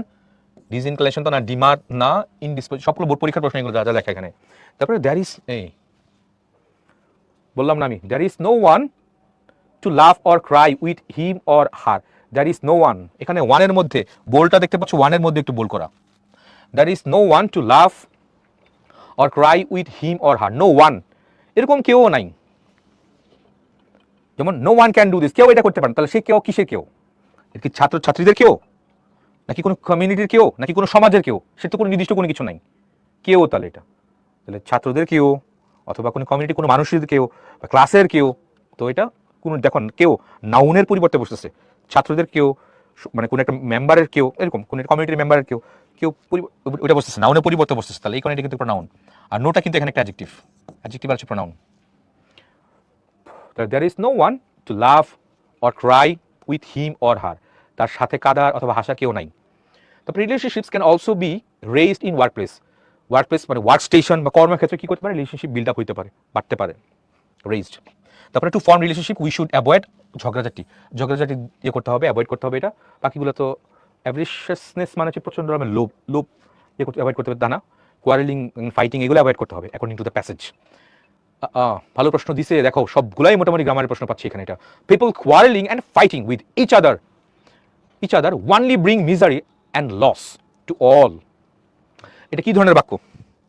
একটা মাত্র ফাইনাইট ভার্ব দেখতে পাচ্ছি, পিপল, দেখো একটা মাত্র ফাইনাইট ভার্ব কোনটা, এটা হচ্ছে সাবজেক্ট, ওর একটা মাত্র ভার্ব এখানে আছে ব্রিং, আর কিছুই নেই, আর কোনো কিছু ভার্ব কিন্তু নাই এখানে দেখতে পাচ্ছি। তাহলে সাবজেক্ট হচ্ছে একটা মাত্র ফাইনাইট ভার্ব আছে, তার মানে অবশ্যই এটা সিম্পল সেন্টেন্স হবে। এটা খুব ভালো একটা প্রশ্ন দিয়েছে, দেখো এটা সেন্টেন্সের কোন ধরনের সেন্টেন্স সেটা জানতে চাইছে, এটা খুবই ভালো প্রশ্ন।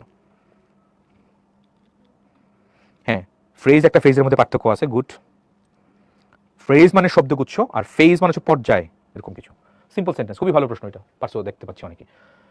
ওকে, তারপর দেখতে পাচ্ছি যে explain the types of relationship what you found in the passage, কি ধরনের সম্পর্ক তুমি পাইছো প্যাসেজের মধ্যে খুঁজে, তোমার নিজের মতো করে, অন্যগুলোর মতো এতটা আলোচনামূলক না, এখানে জাস্ট সরাসরি এখানে উত্তর দিয়ে ফেলতে পারলেই হবে। Differentiate between the relationships of man and those of the animals, মানুষ এবং অন্যান্য প্রাণীদের যে সম্পর্কটা একটু বর্ণনা করতে, ডিফারেন্সিয়েট করতে বলছে এটাকে। How are the days of a person past who is alienated from his or her family, তার ফ্যামিলি থেকে সে যখন সেপারেটেড থাকে, আলাদা থাকে, বা এক ঘরে থাকে, তখন একটা লোকের অবস্থা কেমন হয়? এটা অবশ্যই সে বাঁচতে পারে না বেশি দিন, কারণ তাদের একাকি কোনো মানুষ বাঁচতে পারে না, কারণ মানুষ একাকি সব কাজ করতে পারে না আর কি, সব কাজ একাকি করতে পারে না, কারণ না কারো কোনো না কোনো ক্ষেত্রে তার মানুষের উপর ডিপেন্ডেন্সি হওয়াই লাগে। তো how can we set up relationships, সম্পর্ক কীভাবে বিল্ড আপ করতে হয় বা সেট আপ করতে হয়, explain the ways of setting impressive relationships, এই যে শেয়ারিং, কেয়ারিং, তারপরে যে তোমার রেসপেক্ট থাকা লাগবে, ভালোবাসা, রেসপেক্ট, এগুলো থাকা লাগবে, এখানে দরকার, সেই কথা এখানে বর্ণনা করতে হবে। Give a suitable title of the text and show the logic behind this, কি দিতে পারবো বলো? এই যে প্যাসেজটা আমরা পড়লাম এতক্ষণ যাবত, ভালো একটা প্যাসেজ, ছোট একটা প্যাসেজ, কিছুটা সম্পর্ক রিলেটেড, এটা প্যাসেজের টাইটেলটা কি দিতে পারো? খুবই ভালো প্রশ্ন, একদম অঙ্কের মতো মার, যদি ঠিকঠাক করে দিতে পারো। এই প্যাসেজটা পড়লাম এতক্ষণ যাবত, সম্পর্কের উপর বেস করে দিতে, এখনই দিচ্ছি। ফ্রেজার ক্লজ, ফ্রেজ ক্লজ তো এখন এই মুহূর্তে পড়া পসিবল আসলে না, আমি অল্প করে যদি বলি, ফ্রেজ মানে কি শব্দগুচ্ছ, আর ক্লজ মানে হচ্ছে বাক্যাংশ। বাক্যাংশ মানে বুঝতে পারছো এখানে একটা ফাইনাইট ভার্ব থাকবে, তো যেখানে ফাইনাইট ভার্ব থাকবে সেটা একটা ক্লজ হয়ে যাবে। আর ফাইনাইট ভার্বটা কি, যে ভার্ব দিয়ে তুমি একটা বাক্যের টেন্স চিনতে পারবা, যে ভার্ব দিয়ে কোনো একটা বাক্যের টেন্স চিনতে পারবা সেটা একটা ফাইনাইট ভার্ব, আর যেটা তুমি টেন্স চিনতে পারবে না সেটা নন ফাইনাইট ভার্ব। ক্লজের মধ্যে সাবজেক্ট এবং ফাইনাইট ভার্ব একসাথে থাকবে, আর ফ্রেজের মধ্যে সাবজেক্ট এবং ফাইনাইট ভার্ব একসাথে থাকবে না। এটা ছিল বেসিক পার্থক্য বিটুইন ক্লজ এন্ড ফ্রেজের মধ্যে। আরও ডিটেলস হয়তো পড়েছো কোথায়, মডিফায়ারের মধ্যে, মডিফায়ার তো এগুলো তো অ্যাভেলেবল, প্রিপোজিশনাল ফ্রেজ আসতো, অ্যাডজেক্টিভ ফ্রেজ আসতো, নাউন ফ্রেজ, তারপর adjective clause, noun clause, adverbial, এগুলো তো বহুত আসতো মডিফায়ারের মধ্যে, হয়তো এখানে পড়ে আসছো আর কি, এটা জাস্ট অল্প করে একটু বলে দিলাম। ঠিক আছে।